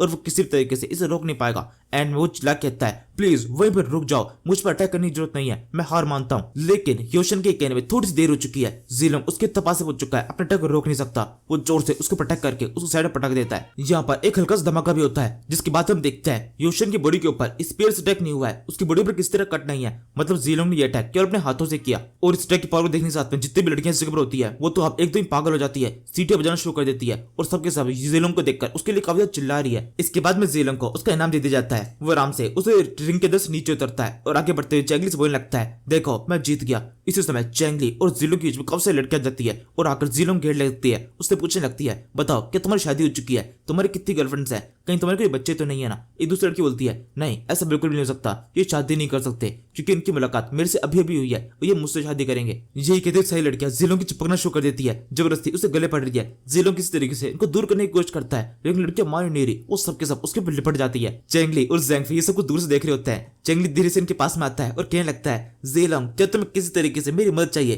तो फिर तुम अकेले इनको संभाल लोगे। इसके बाद वो लड़कियों से बोलने लगता है, लड़कियों शांत हो जाओ, वो केवल एक छोटा सा बच्चा है, उस बच्चे के साथ में इस तरह की हरकतें करना बिल्कुल भी ठीक नहीं है, तुम तो अडल्ट हो, थोड़ा मैच्योर बिहेव करो। लेकिन चैंगली की बातों को यहाँ पर कोई भी सुन नहीं रहा है। वो सारी लड़कियां जीलोंग के ऊपर एकदम टूटी पड़ी हुई है, उसको लगातार कुछ ना कुछ किए जा रही है, उसको छोड़ने को तैयार नहीं है। इसके बाद चैंगली भी जीलोंग की और ज्यादा मजे लेने लगता है। उससे कहता है, जीलोंग तुम आराम से अपने दोस्तों के साथ में खेलो, बस वो इनाम की राशि जो कि तुमने जीती है वो मुझे दे दो। इसी के साथ चैंगली के हाथ में वो पोटली लग जाती है जिसके अंदर एक काफी सारे गोल्ड की चीज है। इन्हीं को उछालते हुए कहने लगता है, देखो हमें कितना बड़ा इनाम मिला, अब इसकी मदद से हम यहाँ पर और भी काफी सारी चीजों खरीद सकते हैं, हमारी शॉपिंग और मजेदार होने वाली है। इसके बाद कुछ और देर तक कुछ चलने के बाद में चैंगली जब थोड़ा मन भर चुका होता है वो देखता है जीलोंग उस भीड़ के अंदर किस तरह से बाहर निकल रहा है। उसकी हालत काफी ज्यादा खराब हो चुकी है। जीलोंग चैंगली के पास में आता है, उसके चेहरे पर कुछ अजीब से निशान बने हुए हैं, लड़कियों ने उसको भर भर के किस किया है। चैंगली को ये चीज साफ साफ समझ में आ रही है। वो फिर भी जीलोंग से पूछने लगता है, जीलोंग ये क्या हुआ, तुम्हारे चेहरे के ऊपर इस तरह के निशान कैसे हो गए? जीलोंग कहता है, प्लीज मत पूछिए, इससे ज्यादा मैं और कुछ बर्दाश्त नहीं कर सकता, इससे अच्छा तो मैं उसके हाथों से मारा जाता। चैंगली कहता है, हाँ तुम बिल्कुल ठीक कह रहे हो, मुझे एहसास हो रहा है तुम्हारे साथ में कितना गलत हुआ है, सामूहिक तौर पर तुम्हारे साथ में बहुत गलत चीज हुई है। जी हाँ सर, ये रेप मेरी हुई थी। Wanna song baby song by Normax Sound DJ Max yo yo यो उन्हें जाकर थोड़ा सा आराम कर लेना चाहिए। वैसे अभी पीछे से लड़की चिल्ला रही होती है, मेरे हीरो जीलोंग यहाँ से जाने की जरूरत नहीं है, तो मेरे साथ में रहो, मेरे साथ में चलो, मैं तुम्हें एक प्रिंस बना के रखूंगी। ये सुनकर तो जीलोंग अपनी रफ्तार और तेज भगा देता है, वो सब तेजी से यहाँ से भागते हुए निकल जाते हैं। इसके बाद हम सीधे योंगकाओ टावर का सीन देखते हैं। चैंगली भी यहाँ पर पहुंच चुका है। जिस टावर का इंचार्ज होता है वो चैंगली देख के बोलने लगता है, अभी हाल ही में एक डिबेट ऑर्गेनाइज की गई है जो कि कोशी नाम के एक बंदे ने ऑर्गेनाइज किया है। वो बहुत अमीर आदमी है, जो कभी इस डिबेट के अंदर पार्टिसिपेट करेगा और जो कोई भी इस डिबेट में जीतेगा उसे एक अच्छा ट्रेजर मिलने वाला है। आपको भी जरूर से इसमें पार्टिसिपेट करना चाहिए। अगर इस डिबेट के अंदर आप पार्टिसिपेट करेंगे तो आपको काफी नॉलेज मिलेगी और आप भी अपना प्रभुत्व यहाँ पर साबित कर सकते हैं। जब से मैंने आपको पहली बार देखा है तब से मुझे एहसास हो रहा है कि आप काफी ज्यादा इंटेलिजेंट है। चेंगली कहता है हाँ तुम बिल्कुल ठीक कह रहे हो, मैं काफी इंटेलिजेंट हूँ, लेकिन अभी इस टाइम पर थोड़ा सा बिजी हूँ, इस डिबेट के अंदर पार्टिसिपेट नहीं कर सकता हूँ। आज रात को मेरे पास करने के लिए काफी इंपॉर्टेंट काम है, इसलिए मैं चाहता हूँ तुम में से कोई भी सर्वेंट मेरे पास में आकर मुझे डिस्टर्ब ना करे। केवल जब खाना लेके आना हो उस टाइम मेरे पास में आ सकते हो, बाकी इसके अलावा कभी मत आना। ये कितने चेंगली में सरस्वती के साथ में यहाँ से आगे बढ़ जाता है। ये सर्वेंट बोलता है हाँ बिल्कुल हम समझ गए। इसके बाद हम बाकी लोगों को देखते हैं। लाइलिन और ये व्हाइट वुल्फ ये दोनों भी शॉपिंग के लिए निकली थी। इनको काम दिया गया था कुछ ढंग की चीजें ढूंढनी है, कुछ अच्छे ट्रेडर्स, लेकिन इनका इसमें बिल्कुल भी ध्यान नहीं है। इन्होंने अपने मेकअप का सामान ढूंढा है और ये सब कुछ ढूंढ के ये काफी ज्यादा खुश है। ये काम करके इन्होंने बता दिया है ये भले माउंटेन बैंडिट्स है लेकिन लड़कियां उनसे पहले। इस सारे सामानों खरीद कर इनके चेहरे के ऊपर एक अलग ही खुशी होती है। इसके तुम चेंगली गुफी बाओ और सेंगजू को देखता है। ये दोनों भी अपने मजे करके आ रहे होते हैं। दोनों का ध्यान भी ट्रेडिंग के काम पे नहीं था। चेंगली से फ्री होने के तुरंत बाद ये लोग पब में चले गए थे और वहां पे मस्त इन्होंने अपना शो एंजॉय किया है। और अभी इस टाइम पर इन्हें कुछ भी कहने का फायदा है नहीं। इन्होंने भर भर के वाइन पी रखी है। ये तगड़े नशे में। ये देखकर चेंगली खुद अपना सर पकड़ लेता है। सोचने लगता है इनमें से कोई भी अपने काम को बिल्कुल भी सीरियसली नहीं ले रहा है। इनमें से किसी को भी याद नहीं है कि हम यहाँ पर क्यों आए थे। हमें यहाँ से कब सारा सामान खरीदना है, कब सारा अनाज, जिसकी मदद से हम अपने लोगों की मदद कर सके, लेकिन इन्होंने ऐसा कुछ भी नहीं किया। ये केवल अपने मजे में मस्त है। शायद से यहाँ पर आकर सारा काम मुझे खुद ही करना पड़ेगा। मुझे खुद से सारे मर्चेंट्स को ढूंढना पड़ेगा जो कि अनाज को बेचते हो। मुझे पूरा यकीन है थोड़ा सा ढूंढने पर मुझे काफी सारे लोग मिल सकते हैं जो कि मेरे से अनाज की डीलिंग करेंगे। हमें जल्दी से उनके साथ डीलिंग करके तुरंत यहाँ से निकलना पड़ेगा। हमारे पास बहुत सारा टाइम नहीं है। इसके बाद में यहाँ से चेंगली सीधे अपने रूम में पहुंचता है। लाइलिन यहाँ पर आती है। चेंगली से पूछने लगता है क्या तुमने उस डिबेट के बारे में सुना जो कि यहाँ पर हो रही है, उसके बारे में तुम कुछ पता लगा सकती हो। लाइलिन कहती है उसके बारे में मुझे पहले से पता है। जब वो डिबेट हो रही थी तो मैं थोड़ा बहुत उसको देख रही थी। मैंने इसके टॉपिक पर पता किया है। मुझे पता चला इस डिबेट के अंदर बहुत सारे अमीर लोग आए हुए हैं। उन सभी ने अपने अमीरों के हिसाब से ही काफी सारे डिबेट के अंदर अपने पॉइंट्स रखे हैं। मेनली जितने पॉइंट्स है वो सारे ट्रेडर्स के हिसाब से है। वो लोग ये बात कर रहे हैं कि वेस्ट के अंदर से जितनी भी लड़कियां हैं वो सारी काफी अच्छे अच्छे कपड़े पहनती है, तो उनके कपड़े यहाँ पे लेके आना चाहिए। और कुछ यहाँ के ऐसे कपड़े हैं जो कि वहाँ पर एग्जिस्ट नहीं करते, तो यहाँ कपड़े वहाँ पे लेके जाना चाहिए। इसी तरह ट्रेडिंग की बातें वहाँ पर चल रही है। और इसके अलावा भी वो कुछ और मटेरियल्स के बारे में बात कर रहे थे जो कि ट्रेड किए जाने चाहिए। चिंगली कहता है अच्छा ऐसी बात है, ये टॉपिक तो काफी शानदार है, शायद से मुझे भी इस डिबेट के अंदर पार्टिसिपेट करना चाहिए। लाइलिन कहती है हाँ आप बिल्कुल ठीक कह रहे हैं, लेकिन उससे पहले आपको थोड़ा सा आराम कर लेना चाहिए। मैं आपके लिए गर्म पानी लेके आई हूँ, इसके अंदर थोड़ी देर पावर रखेंगे तो आपको आराम मिलेगा। अभी इतना लंबा सफर तय किया है, उसके बाद से हमने बिल्कुल भी आराम नहीं किया। इसी समय सुइंग भी जगह पहुंच जाती है। उसके पास में भी गर्म पानी होता है और यहाँ पर अंदर आने के साथ में जब उसकी नजर पड़ती है कि लाइलिन भी गर्म पानी लेके आई हुई है तो खुद ही सोच जाती है कि यहाँ पर सब कुछ चल क्या रहा है। चेंगली सुइंग से पूछता है तुम ये गर्म पानी क्यों लेके आई हो। सुइंग कहती है वो मुझे थोड़ी सी प्यास लग रही थी इसलिए गर्म पानी मैं खुद पी जाऊंगी। तभी लाइलिन उसका मजाक बनाती है। वो उससे कहती है क्या सच में तुम इतना सारा पानी पी सकती हो? सच में तुम्हारा पेट तो बहुत ज्यादा बड़ा है, इतना पानी एक बार पी जाती हो। सुइंग कहती है क्या सच में ये कोई जोक था और मुझे इस पर हंसना था? क्या मैं यहाँ पर गलत टाइम पर आई हूँ? लाइलिन कहती है हाँ हमेशा तुम गलत टाइम पर ही आती हो, लेकिन कोई बात नहीं तुम आ सकती हो। वैसे भी काफी लंबे टाइम से हमने साथ में कुछ भी नहीं किया है। इसके बाद में चेंगली, सेंगजी और सुइंग तीनों यहीं पे बैठकर इन लोग गर्म पानी के अंदर पाँव डाल के बैठ जाते हैं, थोड़ा आराम करने लगते हैं। इस टाइम पर चेंगली के चेहरे पर तो स्माइल होती है, लेकिन लाइलिन और सुइंग दोनों के चेहरे के एक्सप्रेशन एकदम ही अलग से है। वो दोनों एक दूसरे को एक कॉम्पिटिशन की तरह देखते हैं। यहाँ पे चेंगली इन लड़कियों के साथ मस्त एंजॉय कर रहा होता है। वहीं दूसरी तरफ इसी बिल्डिंग के अंदर एक लिटरेचर सभा बुलाई गई है जहाँ पर काफी सारे पोइट आए हैं, कुछ सुनने के लिए तो कुछ सुनाने के लिए। एक बंदा अपनी कविता सुना रहा होता है। ये यहाँ पर एक प्राइवेट एरिया में एक लड़की के साथ में। इस लड़की को इसकी कविता काफी पसंद आ रही होती है। उससे कहती है आप तो एक काफी सुंदर पोइट है। पोइट बोलता है हाँ बिल्कुल, मेरी तारीफ के लिए शुक्रिया, वैसे आप भी बहुत सुंदर है। अब जैसे सुंदर लड़की एक अच्छी कविता को पहचान सकती है। ये सुनकर उस लड़की को भी अच्छा लगता है, वो अपनी तारीफ से खुश हो जाती है। लड़का आगे बोलता है वैसे मैं आपकी इस लिपस्टिक को टेस्ट करके देखना चाहता हूँ कि इसका फ्लेवर कैसा है। और इसी तरीके से इन लोगों के बीच में कुछ गंदी बातें शुरू हो जाती है। ये आदमी इस लड़की के ऊपर पढ़ने लगता है, वो उसको टेस्ट करने की कोशिश कर रहा है। लड़की भी इस टाइम पर काफी खुश होती है। इन दोनों के बीच में एकदम सीन सेटअप होने वाला है, तो ये बाहर से एक हल्की सी आवाज आ जाती है। ये बंदा बाहर तो देखता है, बाहर की तरफ से दो बंदे हैं जो कि अंदर तो झांक रहे हैं। और ये और कोई नहीं बल्कि गूफी बाओ और जैंग है जो कि वहां से झांकते हुए इस पूरी सीन को एंजॉय कर रहे होते हैं। ये देख के पॉइंट बोलता है ए तुम दोनों यहाँ पर क्या कर रहे हो? ये प्राइवेट एरिया है। जैंग बोलता है मैंने सुना है यहाँ पर जितने भी लोग आए वो सबके सब पॉइंट है और आप अभी इस पोइट की तारीफ कर रही थी क्योंकि इसकी कविता बहुत शानदार है, लेकिन हम तो इससे भी अच्छी कविता लिख सकते हैं। हमारी कविता की नॉलेज इसकी नॉलेज से कहीं ज्यादा ऊपर है। इसी समय गुफी बहुत थोड़ा चढ़ जाता है, वही मजे लेने की कोशिश करता है। वो कहता है हाँ बिल्कुल, मेरा ये दोस्त बिल्कुल ठीक कह रहा है, हमारी नॉलेज काफी शानदार है। अगर एक बार आपने हमारी कविता सुन ली तो आप खुशी के मारे पूरी तरह से पागल हो जाएंगी। इन दोनों का ये सब कुछ कहना इस पोइट को अपनी इंसल्ट की तरह लगता है। वो सोचने लगता है ये दोनों यहाँ पर क्यों आए, एकदम रंग में इन्होंने बंग डाल दिया है, लेकिन फिर भी इन्होंने मुझे चुनौती दी है। इन्होंने यहाँ पर मेरी इंसल्ट करने की कोशिश की है, मेरी कविता को एकदम बेकार बोला है, तो फिर ठीक है, इनकी चुनौती को मैं एक्सेप्ट कर लेता हूँ, देखते हैं इनकी कविता के अंदर कितना दम है। इसके बाद उन दोनों से पूछने लगता है कि तुमने आज तक कोई कविता पढ़ी भी है क्या? तुम्हें कविता लिखना आता है? तुम्हें कुछ भी लिखना आता है? गुफी बोलता है हाँ बिल्कुल, थोड़ा बहुत हम लिखना जानते हैं। ये कहते हैं गुफा के पसीने छूटे रहते हैं, उसको लिखना कभी भी नहीं आता, उसने आज तक पैर अपने हाथ में भी नहीं पकड़ा। इसी समय ये लड़की काफी खुश हो रही है, ये खुश तो बोलती है तो फिर ठीक है, आज हमें कुछ और शानदार कविताएं सुनने को मिलेगी, चलो आ जाओ लिख के बताओ तुम क्या शानदार लिख सकते हो। इसी के साथ में ये लोग यूनिवर्सल एरिया में जाते हैं जहाँ बाकी सारे पोइट्स बैठे हुए हैं। गुफी बाव और जैंग दोनों को बीच में बिठा दिया जाता है और उन दोनों से कहा जाता है कि अपनी कविता लिखे। इन दोनों के सामने एक कागज पड़ा हुआ है जिन पे इन्हें अपनी कविता लिखनी है। यहाँ पर जितने पोइट्स है वो सबके सब इन्हीं की तरफ घूरे जा रहे हैं और ये सब कुछ देख देख के जैंगफी और गुफी बाव दोनों काफी ज्यादा घबरा जाते हैं। इन दोनों ने अपनी जिंदगी में कई पेन अपने हाथ में नहीं पकड़ा, अपने सामने की तरफ ऐसे कागज और कलम देखकर दोनों की घबराहट काफी ज्यादा बढ़ जाती है। लेकिन यहाँ पर इतने सारे लोग उनको इस तरह से घूर रहे हैं, अब ये कुछ मना नहीं कर सकते। गुफी बाव किस तरीके से अपने कांपते हुए हाथों के साथ में कलम को उठाता है, लेकिन समझ में नहीं आ रहा उसे लिखना क्या चाहिए। इनफैक्ट उसे ये भी समझ में नहीं आ रहा कि वो लिखे कैसे, उसके मन में भी अगर कुछ हो तो भी वो लिख नहीं सकता। वो सोचने लगता है अब तो यहाँ पर हमारे जूते पड़ने वाले हैं, ये लोग हमें बुरी तरह से पीटेंगे जब इनको पता चलेगा हम यहाँ पर इनका टाइम वेस्ट कर दिया है, हमें तो लिखना भी नहीं आता। इसी समय ये बेवड़ा जैंग थोड़ी कमान संभालता है, वो आगे बढ़ते बोलता है मुझे माफ कर दीजिए जेंटलमैन, मुझे लगता है हम अपनी कविता लिखकर आप लोगों केवल टाइम वेस्ट करेंगे, हमने अपनी कविता को कुछ ज्यादा शानदार समझ लिया है, इस सभा के लिए वो लायक नहीं है, अभी के लिए मैं चलता हूँ, कुछ जरूरी काम आ गया है। यही कहते हुए जैंग और गुफी बाव दुनिया से भागते जाने लगता है। तभी पोइट कहता है एक मिनट रुको, तुम लोग कहाँ पर जा रहे हो? अभी थोड़ी देर पहले तुम खुद ही तो कह रहे थे तुम्हारी कविता काफी शानदार है और अब तुम भाग रहे हो, क्या सच में तुम केवल इतने आलसी हो, इतने कमजोर हो, इतनी क्या बड़ी बड़ी फेंक रहे थे? ये इंसल्ट सुनकर जैंग को थोड़ा बुरा लगता है, वो कहने लगता है नहीं ऐसा बिल्कुल भी नहीं है, मैं भाग नहीं रहा हूँ बल्कि मैं प्रिंस को लेने के लिए जा रहा हूँ। मेरे प्रिंस काफी शानदार है, वो एक काफी शानदार पोइट है, अगर वो यहाँ पर आ जाएंगे तो तुम्हें हरा देंगे, उनकी कविता सुनकर तुम्हारे कान खुले खुले रह जाएंगे। ये सुनकर पॉइंट कहता है अच्छा ऐसी बात है, उसकी कविता इतनी शानदार है? जैंग भी बोलता है हाँ बिल्कुल, उनकी कविता बहुत ज्यादा शानदार है, तुम सुनकर एकदम चौंक जाने वाले हो। फोइट कहता है तो फिर ऐसा करो, तुम्हारे साथ जो दूसरा बंदा है उसको यहीं पे छोड़ दो और तुम अकेले जाओ और अपने प्रिंस को लेके आओ। ये कहते हुए गुफी बाव को उस जगह पर रख लेते हैं और जैंगफी को जाने की परमिशन मिल जाती है। जैंगफी को लात मार के वहां भगा दिया जाता है, फिर वो भागते हुए प्रिंस के पास में आता है। प्रिंस मतलब चैंगली के पास में, और उसके पास में कहता है प्रिंस एक बहुत बड़ी गड़बड़ हो चुकी है, मैं एक बहुत बड़ा काम करके आया हूँ और आपको उसमें मेरी मदद करनी पड़ेगी। चैंगली कहता है पहले बताओ सही हुआ क्या है। जैंगफी पूरा कांड बताता है कि उसने अब तक क्या किया है और किस तरीके से उन लोगों ने गुफी बाव को पकड़ लिया। यहाँ से हम दोबारा से इस पॉइंट और गुफी बाव को देखते हैं। गुफी बाव इस टाइम पर काफी डरा हुआ होता है, इस टाइम पर काफी सहमा हुआ है कि ये लोग सच में क्या करेंगे।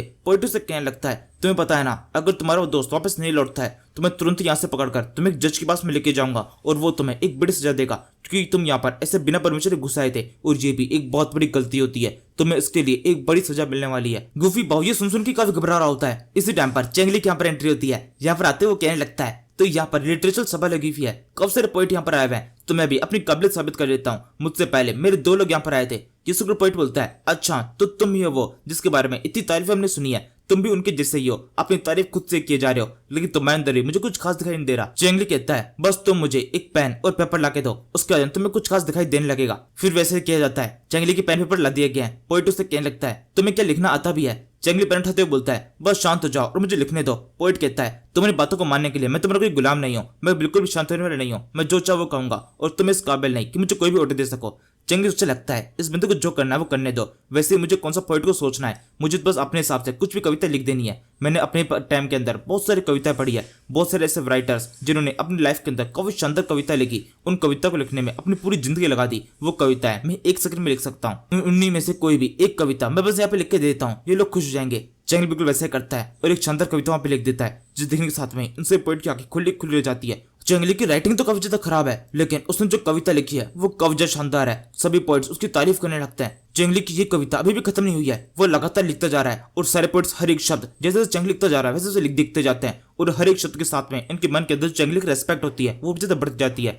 शुरुआत में ही चौंके हुए थे, अब धीरे धीरे करके इनके चेहरे पर स्माइल आने लगी है। यहाँ पर बैठे हुए किसी भी कवि के लिए इस तरह कविता लिखवाना काफी ज्यादा मुश्किल है क्योंकि ये कविता लिखने में काफी लंबा टाइम लगता है, लेकिन चैंगली ने तो केवल कॉपी पेस्ट किया है इसलिए उसके लिए लिखना बहुत ज्यादा आसान है। चैंगली लगातार काफी देर तक इसे कुछ लिखता जाता है, उसकी हर एक लाइन काफी ज्यादा शानदार है, लोग लगातार उसको देखते जाते हैं। इस समय पॉइंट उसके पास में आता है और उससे कहता है बस इतना काफी है। चैंगली कहता है इतना काफी से आपका क्या मतलब है? पोइट कहता है इतना काफी से मेरा मतलब है तुमने अपने आप को साबित कर दिया है, तुमने जो स्टार्टिंग में कविता लिखी है उतनी काफी है तुम्हें प्रूफ करने के लिए, ये मानने के लिए कि तुम एक शानदार कविताकार हो। चैंगली कहता है अच्छा ऐसी बात है तो फिर मुझे लगता है मुझे चलना चाहिए। जैकी तो चैंगली उस पेन को साइड में रखकर वहां जाने लगता है और अब चैंगली के साथ में गुफी बाव और जैंग दोनों हंस जा रहे हैं। पोइट कहता है आपकी कविता कुछ ज्यादा शानदार थी, इसे देखकर बहुत ज्यादा इंप्रेस हुआ, मुझे पूरा यकीन है कभी न कभी लाइफ में मेरी मुलाकात आपसे दोबारा होगी और मैं जान पाऊंगा आपका नॉलेज और कितनी ज्यादा है। चैंगली इस बात को कुछ जवाब नहीं देता, वो बस शांति से यहाँ से निकल जाता है और इसी के साथ में रात हो जाती है। रात को काओ गैंग के यहाँ पर आने का टाइम हो चुका है और एकदम सही टाइम पर अपने लीडर के साथ में काओ गैंग के लोग इस जगह पहुंच जाते हैं। ये बंदा सन डिलो भी इस जगह पर आया हुआ है अपने साथियों के साथ में। इस जगह पहुंचने के बाद में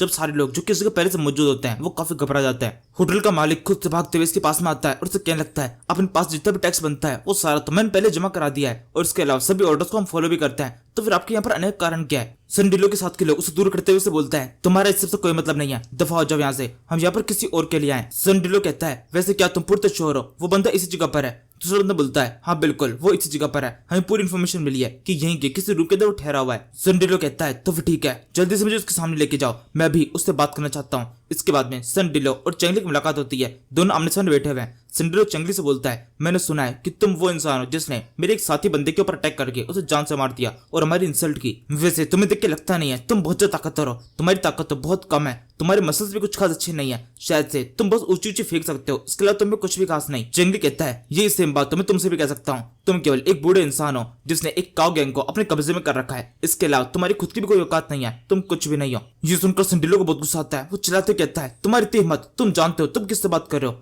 तभी साथ वाला बंदा बोलता है मास्टर आपको इससे बात करने की जरूरत नहीं है, आप कहें तो मैं भी इसके ऊपर अटैक करके इसे गर्दन काट देता हूँ। चेंगली कहता है तुम्हारे सारे लोग क्या एक जैसे ही हैं? जब दो लोग बड़े बात कर रहे हो तो बीच में नहीं बोलना चाहिए, इतनी भी इनको तमीज नहीं है, इन सभी को भी मुझे तमीज सिखानी पड़ेगी। इसी तरीके से चेंगली और इन सारे लोग के बीच में से पता चल रही होती है और धीरे धीरे अग्रेसिव होती जा रही है। इसी टाइम पर हमें सुटले बार्ग सीन देखते हैं जहाँ पर और भी काफी सारे लोग आए हुए हैं और ये सारे वो लोग हैं जिन्होंने उस मार्शल आर्ट टूर्नामेंट को देखा गया था जिसके अंदर जिनशन को बुरी तरह से पीटा था। ये लोग यहाँ पर चेंगली, जीलोंग और जेंग को ढूंढते हुए हैं। इनमें से एक बंदा बोलने लगता है क्या वो तीनों बंदे इसी जगह पर रहते हैं? दूसरा बंदा बोलता है हाँ बिल्कुल वो इसी जगह पर है। इसी टाइम पर होटल के अंदर सन डिलो के पास में खबर पहुंच जाती है कि ये लोग यहाँ पर आए हुए हैं। तेंजी खुद से यहाँ पर आया है जो कि यहाँ के एक बहुत बड़े सिक्योरिटी ग्रुप का इंचार्ज है जिसने आज एक बहुत बड़ा टूर्नामेंट रखा था अपने बर्थडे के उपलक्ष्य में। ये सुनकर सन डिलो बोलता है अच्छा तो उसका आज बर्थडे है, लेकिन मैं तो उसका दोस्त नहीं हूँ और वो यहाँ पर क्यों आया है? क्या वो मुझसे लड़ना चाहता है? लेकिन मैं तो उसका दुश्मन भी नहीं हूँ, तो फिर यहाँ पर आने का क्या मतलब बनता है? कहीं ऐसा तो नहीं इस बंदे ने खुद को बचाने के लिए उस ग्रुप को यहाँ पर हायर किया हो, लेकिन इससे भी कोई फायदा होने वाला नहीं है। काओ गैंग बहुत ज्यादा ताकतवर है, हम बड़ी आसानी से इस सिक्योरिटी ग्रुप को संभाल सकते हैं। अगर हमने डिसाइड कर लिया है इसको मारना है तो हम मार के रहेंगे, ये किसी को भी बुलाकर खुद को बचा नहीं सकता। ये सोचते हुए सन डिलो पास की खिड़की पास में आता है, भागते झागते बोलने लगता है तेंजी ये क्या हरकत है, तुम क्या कर रहे हो? तभी तेंजी नीचे से कहता है अच्छा तो सन डिलो तुम भी यहाँ पर हो, क्या तुम यहाँ पर उससे फाइट करने के लिए आए हो? मेरे को पता चला कि तुम लोगों के साथ में क्या हुआ, लेकिन तुम उसके साथ में कुछ भी कर नहीं सकते हो, उस लड़की को मेरे हवाले कर दो, मेरा और उसका कुछ हिसाब किताब बाकी है। यहाँ पर इस बंदे तेंजी के साथ में ये दूसरा बंदा इंशन भी होता है जिसने अपनी बॉडी के ऊपर काफी सारी पट्टियां बांध रखी है। वो तेंजी से बोलने लगता है मास्टर वो लड़का इसी घर के अंदर रहता है जिसने मेरी इंसल्ट की थी और सबके सामने मुझे हरा दिया था। तेंजी कहता है तुम चिंता मत करो, उन तीनों बंदों को मैं जान से मार दूंगा जो कि तुम्हें वहां पर हराने के लिए आए थे। इसी तरीके से हमारे सिक्योरिटी ग्रुप की इज्जत बचेगी, वरना सब जगह पर हमारी थू हो जाने वाली है। तो भी सन डिलो कहता है इससे चिल्लाने कुछ फायदा नहीं है, हम आराम से बैठ के बात कर लेते हैं कि कौन इस बंदे को मारेगा। इसी के साथ में अब तेंजी को भी अपने कुछ साथ के बंदों के साथ में अंदर बुलाया जाता है और अब यहाँ पर बहस शुरू जाती है कि कौन चेंगली को मारेगा। चेंगली को इन सबसे कुछ खास फर्क पड़ता नहीं है, वो एकदम शांति से बोलता है मेरा जूस का गिलास खत्म हो चुका है, इसको कोई रिफिल कर सकता है। ये सुनकर सन डिलो और तेंजी एक बार के लिए इसकी तरफ देख रहे हैं कि हम तो इसको यहाँ पर मारने के लिए आए और उसको कुछ फर्क नहीं पड़ता, अपने बस एंजॉय कर रहा है। फिर सन डिलो तेंजी से बोलने लगता है वैसे ये इंशन के साथ में क्या हुआ, इसको किसने पीटा? तेंजी कहता है इन्हीं लोगों ने, इसने और इसके साथ कुछ दो बंदों ने उसको पीटा है, मैं इससे बदला लेना चाहता हूँ, इसको मेरे हवाले कर दो, मैं इसको जान से मारना चाहता हूँ, मेरे पास में इसको देने के लिए एक काफी चीज सजा है। सन डिलो कहता है नहीं ऐसा नहीं हो सकता, इसने हमारे भी कब से इंसल्ट किया है, तुम्हारे एक बंदे को तो केवल इसने पीटा है, लेकिन मेरे एक बंदे को तो इसने जान से मार दिया है, जिसके साथ में इस पूरी जगह पर मेरा आतंक खत्म हो चुका है। तुम्हें तो पता ही होगा मेरे बिजनेस के लिए मेरा डर होना कितना जरूरी है, अगर मैंने इस बंदे को सबके सामने नहीं मारा तो मेरी रेस्पेक्ट वापस से नहीं लौट पाएगी, लोग समझने लगेंगे हम कब्जे तो कमजोर हो चुके हैं और कोई भी हमसे पंगा लेने की कोशिश करेगा। जी आमिंग तुम मुझे बताओ इस तरह के इंसान को किस तरह की सजा मिलनी चाहिए जिसने हमारे एक साथी बंदे को मारा हो? बोलता है इस तरह के इंसान को तो जान से मार देना चाहिए, यही इसके लिए एकदम सही सजा होगी, और क्योंकि हमें अपनी रेस्पेक्ट भी बढ़ानी है तो उसके बाद में हम इसकी बॉडी को तो काट देंगे और फिर इसको कुत्तों को खिला देंगे, सारी दुनिया के लोग ये सब कुछ होता हुआ देखेंगे और हमारी रेस्पेक्ट बढ़ेगी, सबके मन में हमारे लिए डर वापस से आ जाएगा। तभी तेंजी बोलता है नहीं ऐसा बिल्कुल भी नहीं होगा, इसको सबसे पहले हम सजा देंगे, हमारी रेस्पेक्ट दांव पे लगी हुई है। अब सभी लोग को ऐसा लगा है कि सिक्योरिटी ग्रुप के ज्यादा ताकतवर लोग नहीं है इसलिए वो हमारे पास में नहीं आ रहे, अगर हमने इसको जान से नहीं मारा तो लोग हमें कमजोरी समझते रहेंगे, लेकिन वही अगर हमने इसको मार दिया तो हमें एक अच्छा रेपुटेशन मिलेगा, एक रेपुटेशन बूस्ट, लोग समझने लगेंगे हम काफी ताकतवर है। इसी तरीके से इन दोनों की बहस चल रही होती है कि इन दोनों में से कौन चेंगली को मारेगा और दोनों एक दूसरे को मना कर रहे होते हैं कि वो खुद चेंगली को मारने वाले हैं, दूसरा वाला पीछे हट जाए। तभी चंगली चिल्लाते बोलता है, क्या बकवास है ये के रुक जाओ। अब अगर किसी ने एक शब्द भी कहा तो मैं जानता नहीं हूँ मैं क्या कर जाऊंगा, तुम सभी की हालत कब खराब हो जाने वाली है। ये कहते चंगली अपनी स्वर्ण निकालकर इन दोनों को पॉइंट करता है। संडिलो कहता है, तुम जानते हो ना इसका मतलब क्या है, तुम अपनी स्वर्ण निकाल ली, यानी इसका मतलब तुम हमें लड़ाई के लिए चैलेंज कर रहे हो। ये कहते उसकी नजर इस स्वर्ण की ओर पड़ती है। ये कोई नॉर्मल स्वर्ण नहीं है बल्कि काफी शाही स्वर्ण है जो कि किसी एक स्पेशल बंदे के पास में हो सकती है। चंगली को भी एक काफी स्पेशल बंदे से मिली थी। इसे देखकर संडिलो थोड़ा घबरा जाता है। वो चंगली से पूछता है, तुम्हारा नाम क्या है, क्या मैं तुम्हारा नाम जान सकता हूँ।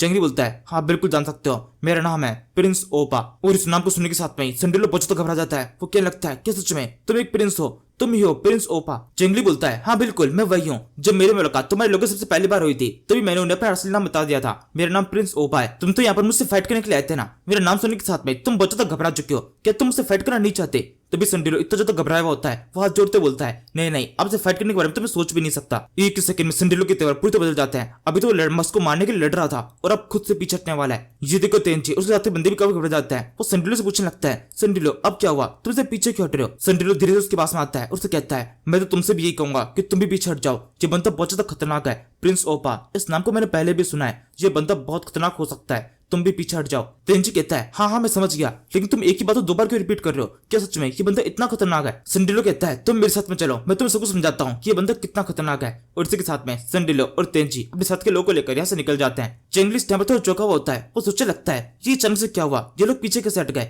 इस टाइम पर जीलों भी इसी जगह पर है। वो चंगली से बोलता है, ये सब कुछ क्या हो रहा है, ये लोग पीछे हट गए, मेरे तो लड़ने का बहुत ज्यादा मन हो चुका था, और क्या हम इनको ऐसे ऐसे जाने देंगे। ऐसा करते हैं अब हम खुद इनके अटैक करके इन सभी को मार देते हैं। जी सुनकर संडिलो दोबारा से रुकता है और चंगली से बोलने लगता है, प्लीज मुझे माफ कर दीजिए, आपके बारे में मुझे पता चल चुका है कि आप कितने महान है, लेकिन मैं आपसे वादा करता हूँ आपकी आइडेंटिटी को बाहर रिवील नहीं करूंगा। आप खुद से अपनी आइडेंटिटी को रिवील नहीं कर रहे हैं, यहाँ पर लोग आपको ज्यादा नहीं जानते। जब तक आप खुद से नहीं बताएंगे तब तक मैं इसके बारे में किसको नहीं बताने वाला हूँ। तो प्लीज मुझ पर अटैक करने की या फिर मुझे मारने की जरूरत नहीं है। जी सुनकर चंगली अभी भी सोच रहा होता है, ये बंदा किस बारे में बात कर रहा है, कौन प्रिंस ओपा, मैंने तो इनाम ऐसे मन से दे दिया था। संडिलो आगे कहता है, इस पूरे क्षेत्र के अंदर मेरा बहुत ज्यादा वर्चस्व है, अगर आपको यहाँ से कुछ भी खरीदना है और इसके अलावा आपको किसी भी तरीके से कोई मदद की जरूरत है तो मैं आपकी सेवा में हमेशा के लिए उपस्थित रहूंगा। आप एक संदेश भेजाइएगा और मैं तुरंत ही आपकी मदद करने की कोशिश करूंगा। अब से जब तक आप इस सिटी के अंदर है तब तक के लिए आप मेरे मेहमान हैं। जेकी तो संडिलो अब गुड बाय बोलकर चला जाता है और अब चंगली इसके प्रोटेक्ट करने की कोशिश नहीं करता। और ऑब्वियसली वो तो पहले भी नहीं करने वाला था, बस वो इस टाइम में चौंका हुआ होता है कि सब कुछ हो क्या रहा है, ये लोग उसको क्या समझ गए और क्या समझ के उसको छोड़ के जा रहे हैं। इन सभी लोग के यहाँ जाने की बात में जी लोग चंगली से पूछने लगता है, मास्टर ये क्या हुआ, ये लोग आपसे इस तरह से बात क्यों कर रहे थे, क्या सच में ऐसा कुछ बात है जो कि आपने हमें भी नहीं बताई है, आपकी कोई ट्रू आइडेंटिटी है जो कि हम नहीं जानते। चंगली कहता है, क्या बकवास कर रहे हो तुम, ऐसा कुछ भी नहीं है, मेरी कोई भी ऐसी आइडेंटिटी नहीं, मैं तो खुद भी बहुत ज्यादा कंफ्यूज हूँ कि ये सब कुछ हुआ कैसे। मुझे यहाँ तक समझ में आ रहा है ये सब कुछ तब शुरू हुआ था जब उसने पहली बार मेरी स्वॉर्ड की तरफ देखा था। शायद से इस स्वॉर्ड के अंदर कुछ खास है, इस स्वॉर्ड को देखने के साथ में उसका स्वभाव पूरी तरह से बदल गया था। इसके बाद में हम संडिलो और तेंजी को देखते हैं। तेंजी संडिलो से पूछने लगता है, ये सब कुछ क्या था,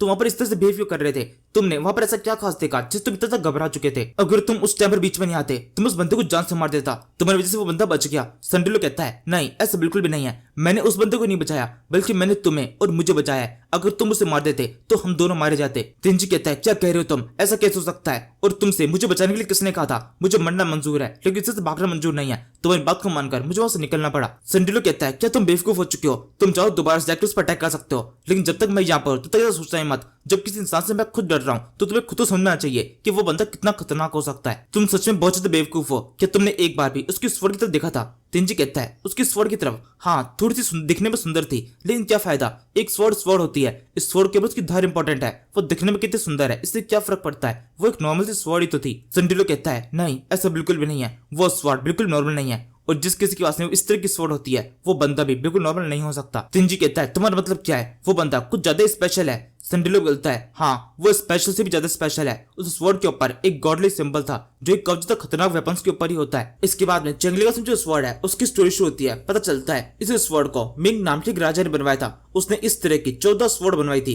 जिनमें से 12 उसने अपने 12 बच्चों को दे दी, और इन 12 बच्चों में से भी एक बच्चा इन सबसे एकदम अलग था। 6 नंबर का प्रिंस, वो किसी भी तरह की लड़ाई के अंदर कभी भी वॉल्व में होना चाहता था, उसको लड़ाइयां पसंद नहीं थी, वो हिंसा से हमेशा दूर रहता था, उसकी केवल एक ही सोच थी, किसी भी तरीके से इस दुनिया के जितने भी नॉलेज है उस सबको इकट्ठा करना। इसके लिए वो एक सफर पर निकल पड़ा। जब उसकी फादर की बात पता चली तो उसने डिसाइड किया अपने बच्चे की इसी ख्वाहिश को ध्यान रखते हुए उसको एक अच्छा रिवॉर्ड दिया जाएगा। इसलिए किंग ने बच्चे को परमिशन दी और साथ में उसको एक स्पेशल तरह की स्वॉर्ड थी जिसको नाम दिया द कॉमन स्वॉर्ड, क्योंकि उसका बच्चा एक कॉमन तरह की जिंदगी जीना चाहता था, ना कि एक प्रिंस के तरह की। और अब इसी के साथ में एक और बड़ी चीज रिवील होती है। पता चलता है वो बच्चा जिसे कुछ टाइम पहले चेंगली ने किडनैप किया था वो बिल्कुल नॉर्मल नहीं था, वो असल में एक प्रिंस था। और चेंगली ऐसे ही उसकी स्वॉर्ड की तरफ इतना अट्रैक्ट नहीं हुआ था। वो स्वॉर्ड सच में कब तक खास थी। जहां से हम दूसरे चेंगली को देखते हैं जो कभी भी ये सब कुछ सोच रहा होता है कि स्वॉर्ड के अंदर ऐसा खास क्या था जिस जैसे ये लोग इतने से डर गए कि सच में कितनी स्पेशल हो सकती है। मुझे याद है मुझे ये स्वॉर्ड उस लड़के लैंसिंग ने दी थी। मेरे को तो लगा था ये केवल नॉर्मल सा वेपन है, इसकी पावर लगभग मेरी उस एक्स के बराबर है जिसको मैं भी यूज करता हूँ। लेकिन अब मुझे ऐसा हो रहा है इसकी पावर उससे कई ज्यादा है। लोगों के लिए इसका एक अलग तरह का मीनिंग है।